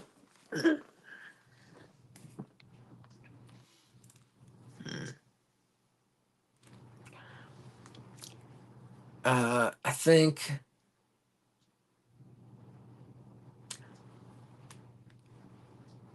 Dr. Britt Baker would be a great opponent. You know, I think they'd have some good Yeah. Don't tell me no. I'm telling you no because we're talking about opponents for Britt Baker. Oh, I thought you were asking about Mercedes. No, I'm saying who else does. We were talking about who else does Britt Baker need to fight besides Sheeta to get to the front of the line. Okay. So that's why I was saying no because she can't fight herself. Definitely Deeb, Serena Deeb. Yeah. She's been winning except for just a couple matches. She's kind of on a little losing streak, a little, but she's won most of her matches since she returned. So I would put Serena Deeb in there, kind of at the bottom. Mhm. What's her name? Trisha Dora, is that her name? Oh yeah. Trisha Dora from Ring of Honor, Mm-hmm. and sometimes AEW. Yeah, I would put her in there. Great wrestler. From the infantry. Yeah, look her up if you don't know her. Trish Adora, very good. AEW did an episode of what is it called? Not all access. It's like unfiltered access or something. It's their YouTube show. They featured her this past week. What the hell is that show called? That's cool. Something. I don't know. Abaddon, I would like to see in the mix. You know, I'm not sure why she's off TV. She's a very interesting character. She was at the lumberjack match. Yeah, she was at the lumberjack match. But when was the last time you saw her? When she wrestled Julia Hart for the TBS championship. Yeah. It was 6 months ago. I don't know. Yes, yeah, something like that. I mean, so Abaddon, I would like to see. So, I want to add her to my list too because I forgot that she existed.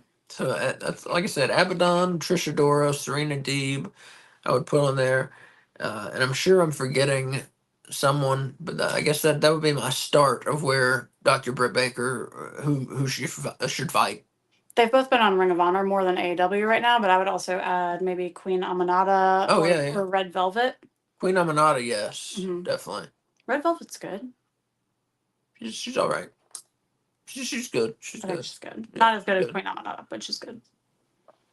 All right. All right. Let's see. What else have we got here? So we got TNT title feud. We got Jack Perry from the Elite defending his belt against Darby Allin at All In. If Jack accepts the challenge. Okay, if Jack accepts the challenge. Okay, yeah, he hasn't accepted it yet. But so we assume we're getting Perry versus Allin at All In. We'll see. And you know what's interesting is All In spells Darby Allin's name. Allin. That is true. Anyways, so we've got this assumed title match coming up, Perry versus Allin. So the last 2 weeks, all they've done is beat up Brandon Cutler in this feud, which is just strange and didn't really give either of them very much heat. I guess my question, Kay, is how are they gonna build up heat for this match? How are they gonna make us interested? Well, they also fought each other after the main event on Dynamite. Yeah. When there was like that big brawl. Yeah. And they're both members of opposite teams for the Blood and Guts match. So I assume that's how they're building it, is my guess. You think in the Blood and Guts match? Yeah. We'll see ya. Okay, that's cool. I mean, it's hard to like. Darby Allin already set Jack Perry on fire. Yeah. So where do you go from there? Yeah. You know, like, and Jack Perry hit him with a car. Yeah. Yeah. And buried him in a pile of trash. It's been a good feud. It's been a good feud. So I don't know. Except for the last couple weeks, it's kind of waned a little, you know. Have we seen Darby Allin since the fire? He'd been gone for a couple weeks. Okay, that's what I thought. Yeah, a little bit. Yeah. Yeah, I mean, I think I'm not worried about the build for that. I think they're gonna get there. They've given. They're putting more effort into the build for that than for the Swerve Danielson match, which they've done nothing for. Yeah.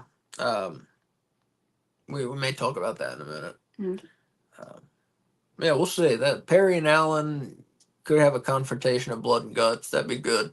And I don't think we've talked about the teams for Blood and Guts really. So just to let you know, if you don't know, Wednesday is Blood and Guts. It's gonna be awesome. Mm-hmm. It's where they put two rings, and they're enclosed by a steel cage, and then they have wrestlers go in one by one, and usually the heels get to go in first because then they get the advantage of 2-on-1 and 3-on-2, etc., etc. So usually they do a coin toss and the heels will win. But then the match doesn't really start. It's just like War Games in WCW. The match doesn't start until everyone's in the ring. Are there weapons? I think a lot of times there are, but it's usually just wrestlers, But Okay, I couldn't I'm trying to remember. remember in AEW if they Yeah, do use a lot of weapons and because War Games had weapons later oh in yeah, the years, right? yeah. Hmm. So just to let you know, the teams there's Team AEW, which is World Champ Swerve Strickland. There's the Acclaimed that makes 3. Darby Allin makes 4, and Mark Briscoe, the Ring of Honor champion, is 5. And they're fighting the Elite, which is World Tag Team Champions, the Young Bucks, Continental Champion Kazuchika Okada.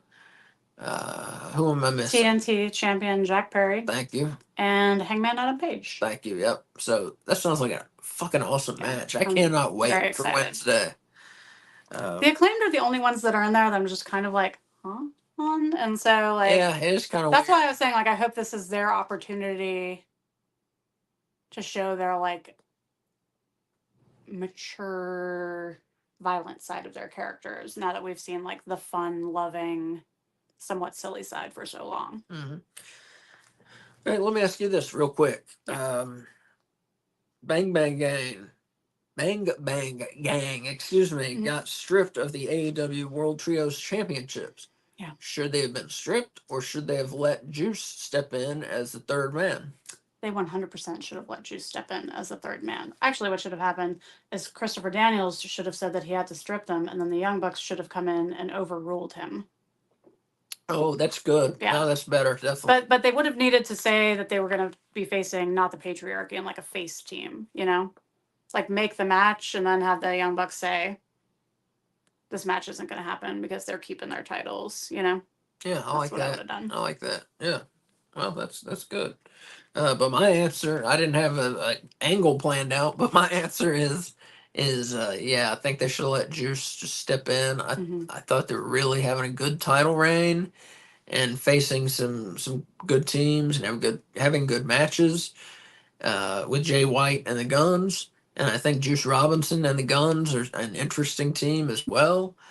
So I think they definitely should let them just keep the titles. I love Juice Robinson. He's one of my favorites. Very quickly has moved up to one of my favorites in AEW. Me too. I wish they could have used like the cardboard Juice Robinson as like an excuse to like Juice being there when they won the titles, Like he might not have been in the match, but he was there with his team. So therefore, because of cardboard Juice Robinson, I forgot what they called him, but real Juice Robinson gets the titles. I'm so curious to see what they do with them now. With Juice? With Juice and the Young Bucks, or not Young Bucks, the Guns. The Guns, thank you.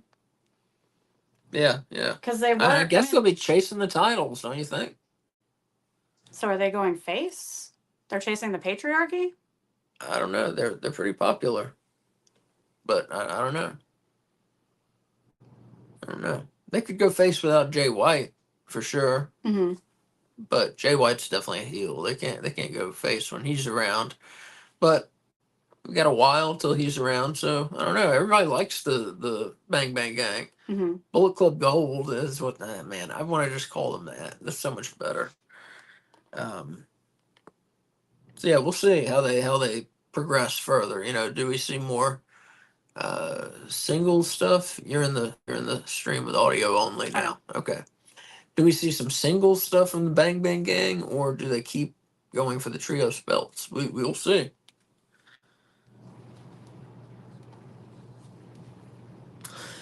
All right. We had a main event, and this is another. Just let's do it real quick. We had the main event of Dynamite was Swerve Strickland, world champion, versus Continental champion Kazuchika Okada. No titles were on the line. They both have titles. Should there have been a title on the line? I'll answer. Yeah, go ahead and answer. I think there definitely should have been. I mean, if they're going to have Swerve win, at least give us some stakes for the match. Make it for the world title. You know, I mean, Kazuchika Okada has a belt and he's undefeated. There's definitely a case for him getting a world title shot. And like I said, if you're going to have Swerve win and keep the belt, just say it's for the fucking world title. I don't get it. I don't get the booking there. Yeah, especially because Okada didn't really lose, you know, like, I mean, he could have had to go either way. Yeah. And still Swerve would have kept the belts. Right. So yeah, I guess I agree with you. It didn't bother me at the time. Like, I was a little confused as to like why they were fighting. Like I said, give the match stakes. Also, I know they really wanted to kick off the 250th episode with like a bang, but I would have done the MJF and Ospreay match last. Really? You don't feel like Okada and Swerve didn't have as much crowd reaction because of the Ospreay and MJF match? I don't know. I don't know where I would put it, honestly. I'm like 50-50 on that. I guess there was enough time between the end of the match. Well, I don't know, but then you also have a title changing hands first thing on your show, and then in your main event you have no titles on the line. Yeah. I don't know. I always like the world champion going last, you know. You do when it's convenient for you. And then when I bring up, don't you always say you want the world championship on last? You're like, well, not if the story, like, blah, blah, blah. So, like, you do sometimes, but you like to say you always do. Let's see. Yeah. I got your number. All right, here. I don't know. Yeah, we're having a long show tonight, so just stick with us. We're glad to be back, so we're doing some talking. We still got several segments to go, so like I said, I hope you stick with us. Good segments, interesting segments. Yeah, everything is interesting. Definitely. Let's see here.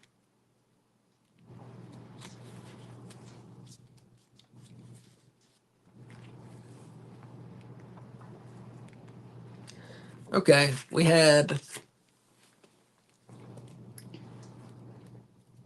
FTR give a promo, and let's do this one real quick too. Give a promo saying they want to face the Young Bucks at All In. We kind of talked about this already, or not kind of. We talked about this already, but just. Can I tell you what's wrong with that we didn't talk about before? Well, first, let me give a thought. Okay. So I'm thinking they're going to make this a three-way match. I think we're going to see Young Bucks versus the Acclaimed versus FTR. Well, that was going to be my problem with it, was going to be that the Acclaimed are the number one contenders. They won an eliminator match, which is like almost unheard of in AEW, for the right to wrestle the Young Bucks. Mm-hmm. And there's no pay-per-views between now and All In. So presumably they're going to face the Young Bucks at All In. I don't know, I feel like that would be shitty for FTR to be put into, like, insert themselves into that match. Really? Yeah. You don't think so? They earned their title shot. FTR just shows up and is like, we want to fight you too. So now they're in the match? Yeah, it doesn't seem fair. Yeah, I heard. Especially for being faces. Like, if they were heels and worked their way into the match, sure, maybe. But I also don't think that the Acclaimed are ready for an Acclaimed Young Bucks match at All In, though. I don't know. I just think that's what's going to happen. I'm not saying that's what I want to happen. I'd rather have just straight up tag match. Either one, Young Bucks versus the Acclaimed or FTR. I guess if I had to pick one, I'd say Young Bucks versus FTR. I would also say that. Yeah.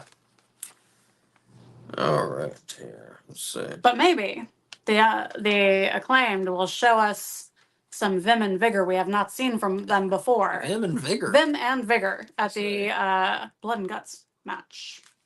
And it will make us excited for this possibility.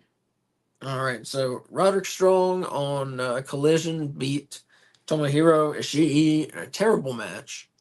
And then the Kingdom, the Are they still the Ring of Honor Tag Team Champions? Yeah. Ring of Honor Tag Team Champions, the Kingdom, come in. They interfere, and Strong gets the win. And so Strong is getting the Ring of Honor World Title shot Friday at Ring of Honor Death Before Dishonor. That's not a result of this match. Right. Yeah. But so my question after all that is the Undisputed Kingdom, as they're still called, should they even stay together? Is there a point to it at this point? I mean, there's supposed to be this big stable, when they revealed Adam Cole as the devil with, these three, Adam Cole and Wardlow. But now Adam Cole's still injured and Wardlow is off of TV. So should they even stick together at this point? Is there a point to it? Well, yes, because I'm pretty sure Adam Cole's going to do something to MJF at All In, and that's going to make them relevant again. I don't know. I mean, I feel like when Adam Cole got injured, that definitely threw a wrench in their plans. Yeah. But I also feel like they have had plenty of time between now and then, or even like a month afterwards. Like, it's not like he got injured at, what's that show called? End of the World. What's it called? World's End. World's End. Yeah.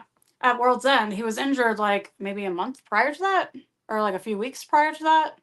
So I could see scrambling for like how you're going to do the reveal, which they did not do well with. But then really the 2 weeks in a row of Adam Cole doing the same promo, I think that's what killed immediately all momentum that they possibly could have had as a stable. Because it made no sense. Like, it was almost word for word the same longish promo. And he gave it in the exact same way live, standing in the ring in front of the crowd. Like, it just, to me, it killed it, you know? So, I don't know. I mean, they can't pretend like the Adam Cole MJF storyline didn't happen. But now that MJF is a heel again, too, like, how are they gonna ever go back to that with both of them being heels? I think they kind of pretty much said it was finished the last time we saw Adam Cole. Who said that? Adam Cole said that? I didn't. That was the impression I got. Are they gonna go the? JF said it. I feel like they're not going back to that feud right now. But are they going the route of Adam Cole was only interested in MJF because he had the title, and now that he doesn't have the title anymore, he doesn't care about him? I think he'll probably be part of it. Yeah, definitely. I don't know. As far as the Undisputed Kingdom, this is the hardest I've ever seen them drop the ball. Like, even when he was injured, they did it like once, I think, where he was like sitting by a fireplace. Like, it looked kind of like Masterpiece Theater, like the introduction. Yeah. And he was doing a story time with Adam Cole or whatever. I don't remember anything that he said. But yeah, Bebe. But I feel like they should have gone that angle where he was like almost the bad guy from Inspector Gadget, with the cat and just like a chair and a cat and a hand and like plotting evil things and like masterminding it from his lair, and then the rest of the Undisputed Kingdom could be involved in all of these interesting stories with him just like pulling their strings, Yeah. But they didn't do that. And so now, yeah, I mean, I just give it up. Like, what's the point of them? Yeah. Like, I like Roderick Strong and the Kingdom together, but Wardlow has vanished. Yeah. You're saying break it up? It's over? That's what I said. Break it up. It's over. I say break it up. It's over, or just leave it as Roderick Strong and the Kingdom. Yeah. That way they can be a trios group if they want. Which they could do anyway, but yeah, I mean, Wardlow never needed to be in part of that in the first place. And then they gave him a title shot immediately, and he lost. Yeah, a lot of people thought he was going to win. I did too, and I don't often get angry when AEW doesn't book the way I think things should go. But like, what was the point of all of that? Yeah. If he wasn't going to win, like, ugh. irritating sometimes to be a fan of AEW. I hear you. I hear you. Not irritating, just frustrating. Because it could be so good. All right. All right. Let's see. I got one more for you, just real quick. Ring of Honor, Death Before Dishonor is Friday. Just very quick. We don't usually talk about them, but we got world champion Mark Briscoe taking on Roderick Strong. Who you got?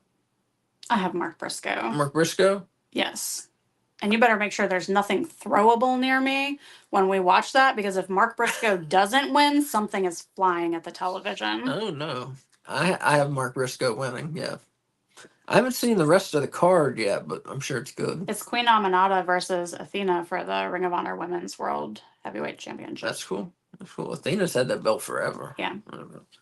But that should be a good pay-per-view. I would definitely check out Death Before Dishonor on Friday. Even if you don't watch Ring of Honor, just check it out. You'll find some characters you like for sure, and the matches are gonna be great. All right, coming up next, we have a segment called Kay Fabulous's Wrestling Fashion Do's and Don'ts, where she lets us know what's hip in the ring and what's not. Okay, go ahead. Don't. If you're about to put on the best match of your career, don't wear platform wrestling boots to make yourself look taller as MJF did on Dynamite. Do. If you manage the World Heavyweight Champ, do show off your success by donning a black jacket with a silver sequined hedge maze pattern on it, like Prince Nana. Almost made it through that. I got caught on black jacket. I was having such a hard time saying silver sequenced hedge maze. I had to like say it over and over again, and then I got caught on the other thing. Oh, it's life. Don't. If you are a double champion, don't think that makes it okay to dress like a peacock as Mercedes Moné did on Dynamite. There is only one peacock in professional wrestling, and you, ma'am, are no Dalton Castle. True. Do. If you are trying to torment your former mentor, do come out looking like a better version of herself, impersonating timeless Toni Storm as Mariah May did on Wednesday. Don't. If you are a wrestling company trying to give your audience a new luchador star to marvel at, don't give him a mask so distractingly awful that to call it a Spirit Halloween mask would be an insult to Spirit Halloween, as AEW did with the Beast Mortos. I hate it. I hate it. I hate it. Yeah, she really hates his mask. Hate it. I don't mind it that much. I hate it. Do. If you are a quarter of the Bang Bang Gang, do set yourself apart by wearing awesome white boots with orange and yellow flames going up them, like Juice Robinson did on Saturday. Definitely. That is this week's fashion do's and don'ts. Okay, thank you. We always appreciate it. Coming up next, top five, top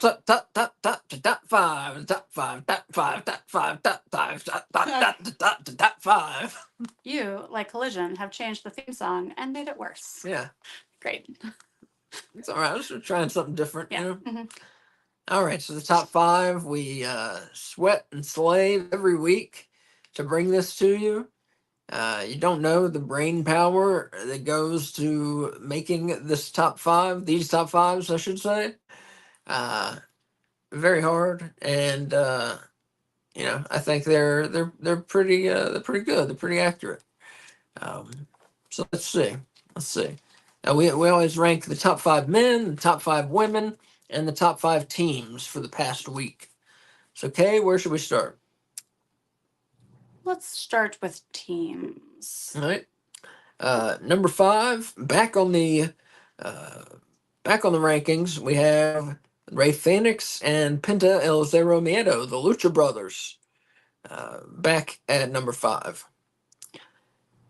At number four, down one spot from number three, we have the Bang Bang Gang, the former Trios champions, of course, who still put up a good fight against the patriarchy.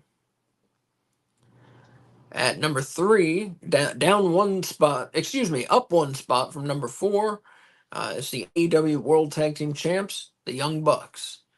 And you ask me why aren't they number 1? They're number 3. They didn't have a match this week, but they're still the champions, so kind of got to rank them.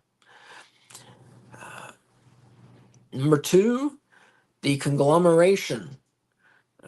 Mark Briscoe, Orange Cassidy, and Kyle O'Reilly. They were number 2 last time in the rankings. Very impressive trios team. Very cool. They're all 3 different, and I'm enjoying it so far. One thing that we didn't mention during our TV recap, they said when Ishii was coming out that he is now part of the Conglomeration. Oh, okay, I missed that. Yeah, something happened on Rampage. Oh, and that's why they helped him. Yeah. Okay, I missed that. Watch Rampage, people. Yeah, we need to start watching Rampage too. We don't watch it. I read about it. And number 1 team, the Patriarchy, the new World Trios champions. This is the first time they've been ranked. Christian Cage, Nick Wayne, and Killswitch. So that's number 5, the Lucha Brothers. Number 4, the Bang Bang Gang. Number 3, the Young Bucks. Number 2, the Conglomeration. And number 1, the Patriarchy. So what do you want to do, men or women? Men. All right, for the men, number 5, a man who made his debut and made the most of it, Hologram, is in the top 5. He beat Gringo Loco, which is no real hard opponent, but as I said, he just was so spectacular in winning his match. Top 5. Number 4, falling from number 2 this week, is probably the best wrestler in the world, Will Ospreay. Except, of course, he lost his international title to MJF this week. That's why he went down 2 spots. Number 3, back in the rankings, because he's been gone for so long, MJF, the international champion. As I said, won it from Ospreay in a fantastic match. Number 2, up 3 spots from number 5, we have Bryan Danielson, the Owen Hart Cup winner, who is also the number 1 contender to the world title, facing Swerve Strickland at All In. And number 1, staying number 1, he's been number 1 for months, Swerve Strickland, the AEW World Champion. Let's see, Jen or Rhea Ripley's girlfriend said, I want Wardlow. I hear you, I want Wardlow too. He's a good character and he's a good wrestler, I think. So, yeah, I would love to see him come back. The AEW just doesn't seem to know how they want to use him. And, yeah, I'd love to see him back for sure. Yeah, thank you. All right, and now the top 5 women. Number 5, down 1 spot from number 4, Chris Statlander. She had a win on Rampage over who? Jobber. A jobber. I think it was a name I didn't recognize. Oh, but she got the win. Number 4, back in the top 5, Deonna Purrazzo. Purrazzo. She beat Thunder Rosa in the Lumberjack match on, what was it, Dynamite? Or no, it was on Collision. Number 3, down 1 spot from number 2, the undefeated TBS champion, Mercedes Moné. She went down, she didn't wrestle. Number 2, back in the rankings, Mariah May, the Owen Hart Cup winner and number 1 contender to the world title. And number 1, she's been number 1 for months, Toni Storm, the AEW World Women's Champion. All right, and those are your top 5s. Coming up next, we have the news. Why are you looking at me like that? Is our soundboard broken? Oh, excuse me. I'm hearing something. I'm getting a transmission.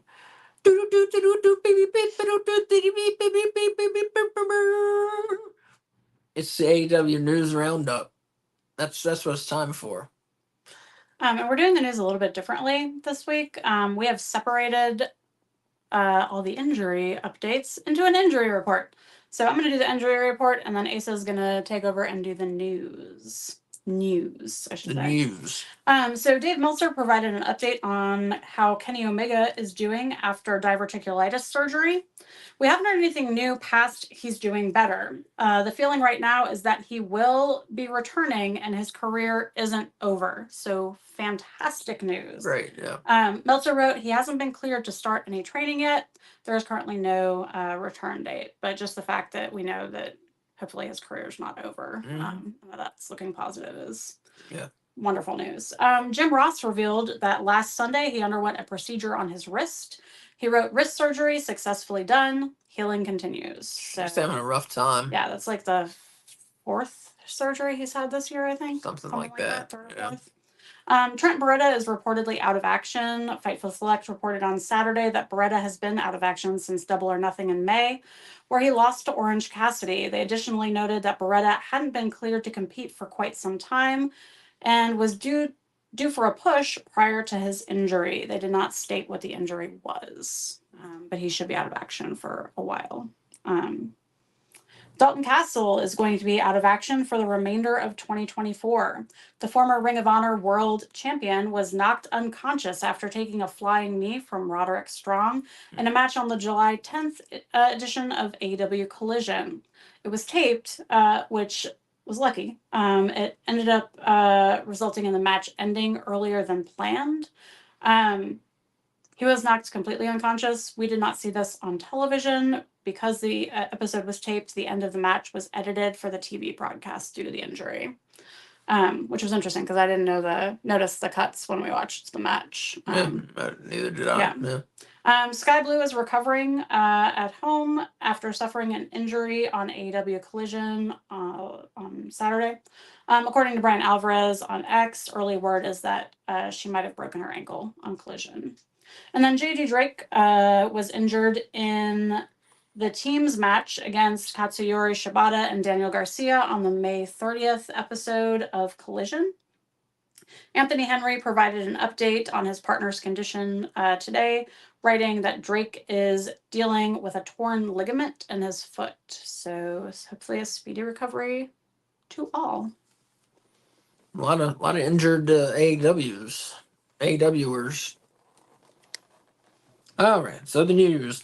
CJ Perry is no longer with AEW and is now a free agent. You may know her better as Lana from the company up north, but she was CJ Perry in AEW for a short time. She was a good part of AEW, I thought. Stinks to lose her. After a brief run with AEW, people believe Ric Flair is done with the company. The Woo energy drink deal is done, definitely. Ric Flair, I believe he has a little bit on his contract, but AEW doesn't seem to want to do anything with him, so that's a shame. What will we see as Ric Flair's last wrestling appearance? That right now it's him watching Sting during Sting's retirement match. So I don't see Flair really going out that way. I just wonder what it'll be, because he loves the spotlight. He loves still being in a wrestling ring and seeing the people and working the people. You can tell, and he's awesome. He's one of my absolute favorites ever. So yeah, I just wonder how he'll finish out his career and what company. I don't think it'll be WWE or AEW. Really? I feel like he's like TNA. Yeah, I think he's a little bit of a liability at this point. And why is that? Well, they had that issue with him. I don't even remember what he said, saying something on AEW TV that they had to edit out for the TV broadcast. And then I think it was last month, he was really drunk at that restaurant, like cursing out the person. I'm just saying that I think if these two companies. He didn't curse. Yes, he did. No, he didn't. I watched it. I don't think he did. I watched it. Oh, maybe he did eventually. Maybe he did eventually. Okay. Anyway, I just feel like in these times, you don't want a person who you feel like you don't necessarily know what they're going to say at any given moment to be on live television representing your company, you know? Mm. I got you. A film documenting the final weeks before Will Ospreay signed with AEW has been released. It's called Will Ospreay Closing My Chapter by Mark Ashley Films. It's on YouTube. It's a 41-minute documentary that includes backstage footage of Ospreay in New Japan and Rev Pro. So that should be cool to check out. It's called Will Ospreay Closing My Chapter. AEW Battle of the Belt 11 is scheduled for 10 p.m. Eastern on this coming Saturday, following Collision. So make sure to set your recorders for Battle of Belts 11 at 10 p.m. Saturday. Let's see, the June 12th episode of Rampage averaged 339,000 viewers. That's up 9.7% from the previous week. It's the best audience total the show has done since May 18th.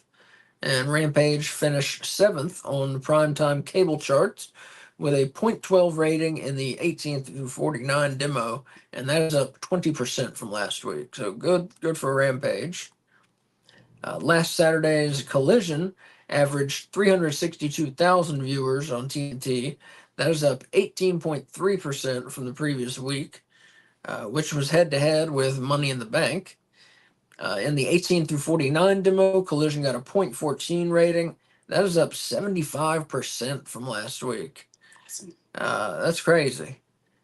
I'm not, what did that on Collision? Yeah, up 75%. We'll say what the next thing that's on there. Yeah. It was 24th for the day on cable due to news coverage of the attempted assassination of the Orange Man.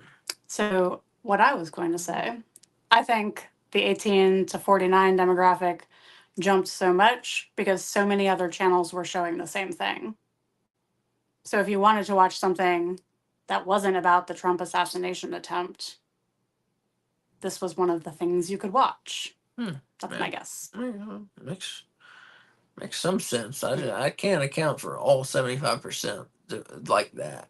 I don't know though. I don't know. Dustin Rhodes' contract is coming up soon. He shut down speculation on X that he wanted to leave the company, saying his contract is up in September and he's hoping negotiations go well. Tony Khan was asked about the possibility of doing a major show in the United States on par with All In at Wembley Stadium during a recent interview with comicbook.com. The AEW president responded that there are no plans to run such an event anytime in the immediate future. This week, CMLL announced several matches involving AEW stars coming to CMLL. Death Triangle, Pac Penta, and Phoenix have been booked for this Friday at Arena Mexico. MJF will be defending his newly won international title August 2nd in Arena Mexico, and Kyle Fletcher will be one of 10 Team World members in the August 23rd CMLL Grand Prix match at Arena Mexico. It's awesome to see CMLL and AEW, sharing talent. I really like it. I read about the Fletcher thing because I didn't really understand what they were talking about. It's a 20-man match where it's 10 on 10, and there's Team World and Team Mexico.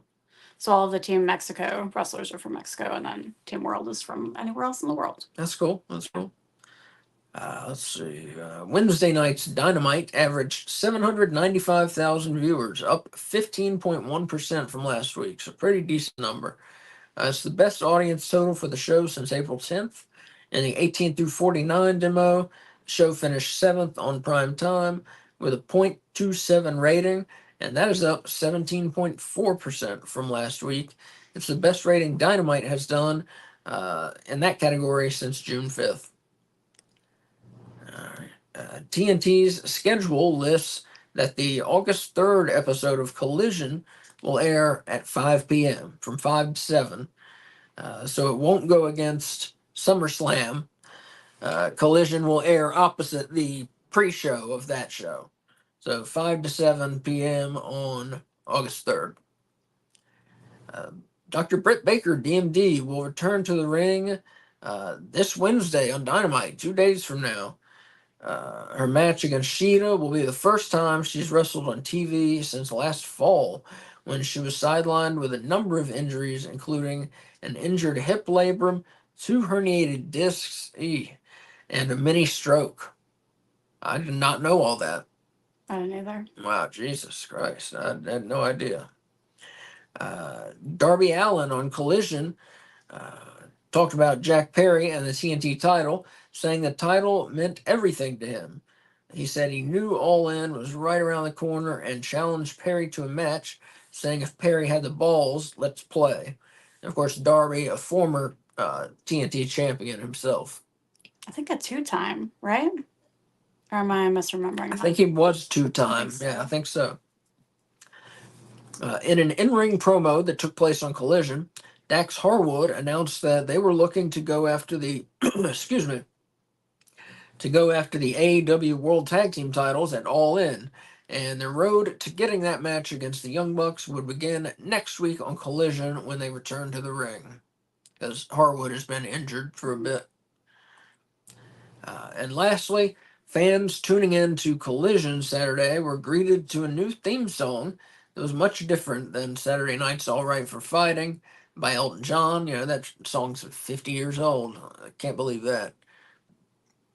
A change in the head of AEW Music. He said he would know, he said he knew would be universally hated. It's unknown what the reason was for the change. I know. But regardless, Mikey Ruckus, the man who helped make A Red Light Is On, Let's Go, posted on X that he assumed there would be pushback from it.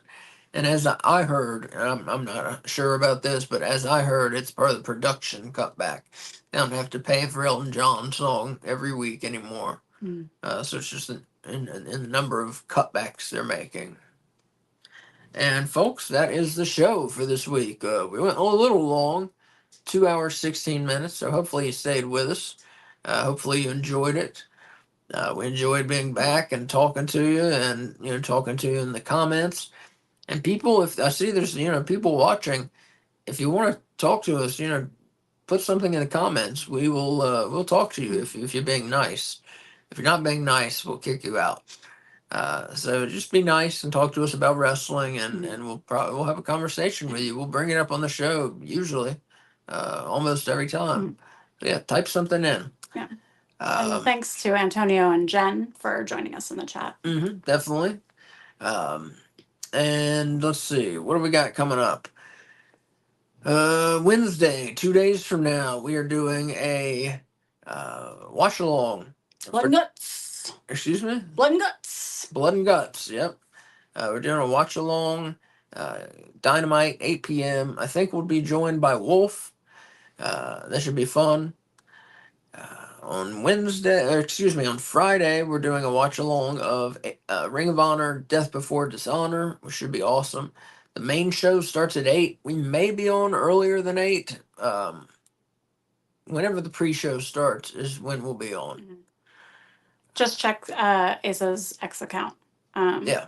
And he'll let you know there. Yeah, exactly. Or you can subscribe and turn on notifications, and then you'll get notified when we go live. Exactly.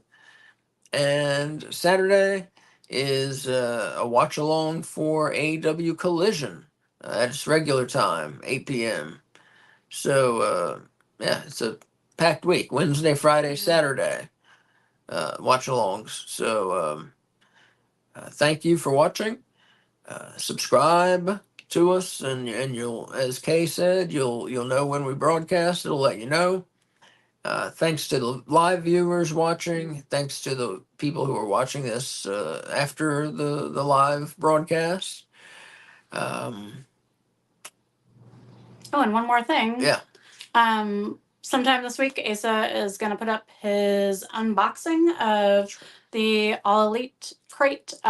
We believe this is the All In edition. We haven't opened it yet, so we're not positive, but usually whatever pay-per-view is next is what the All In crate box ties to. If you don't know what we're talking about, AEW does 4 times a year these AEW crates. It contains 2 t-shirts, an autograph, some other stuff. It differs from month to month. But yeah, so because All In's the next pay-per-view, I assume it goes with that. So there's probably some cool stuff in there. Very cool stuff always. Yeah, and all the shirts that are in there are unique to the All Elite crates, so that's the only way for you to get them. I think it's like $39.99 a month, not a month, but per box, I should say. And like I said, it's 4 times a year. You also get a 25% off coupon to awshop.com with every crate. Yeah, it's a good deal. Like I said, just for the t-shirts, and the autographs alone, it's worth it. And then they throw in a bunch of other stuff. Yeah. Like posters. That poster right there. That poster behind me. We also have a series of them framed in our hallway, entryway to our house. Some of these pictures back here, most of these back here, we got from the AEW quote. We got Powerhouse Hobbs, Brody King, and Ruby Soho over here. Yeah. All signed by them. So it's good stuff, the crate. And as Kay said, we'll be unboxing the All In crate. Not sure when. Probably sometime this week. Soon. Yeah. Soon. Very soon. So folks, that's it. And as I said, give us thumbs up. That makes a difference.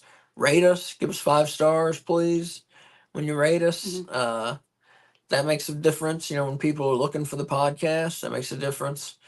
And and just share it. If you have somebody that likes wrestling, just let them know AEW Weekly is the shit. So thanks for watching. And as Mick Foley would say, have a nice day. Bye. Bye.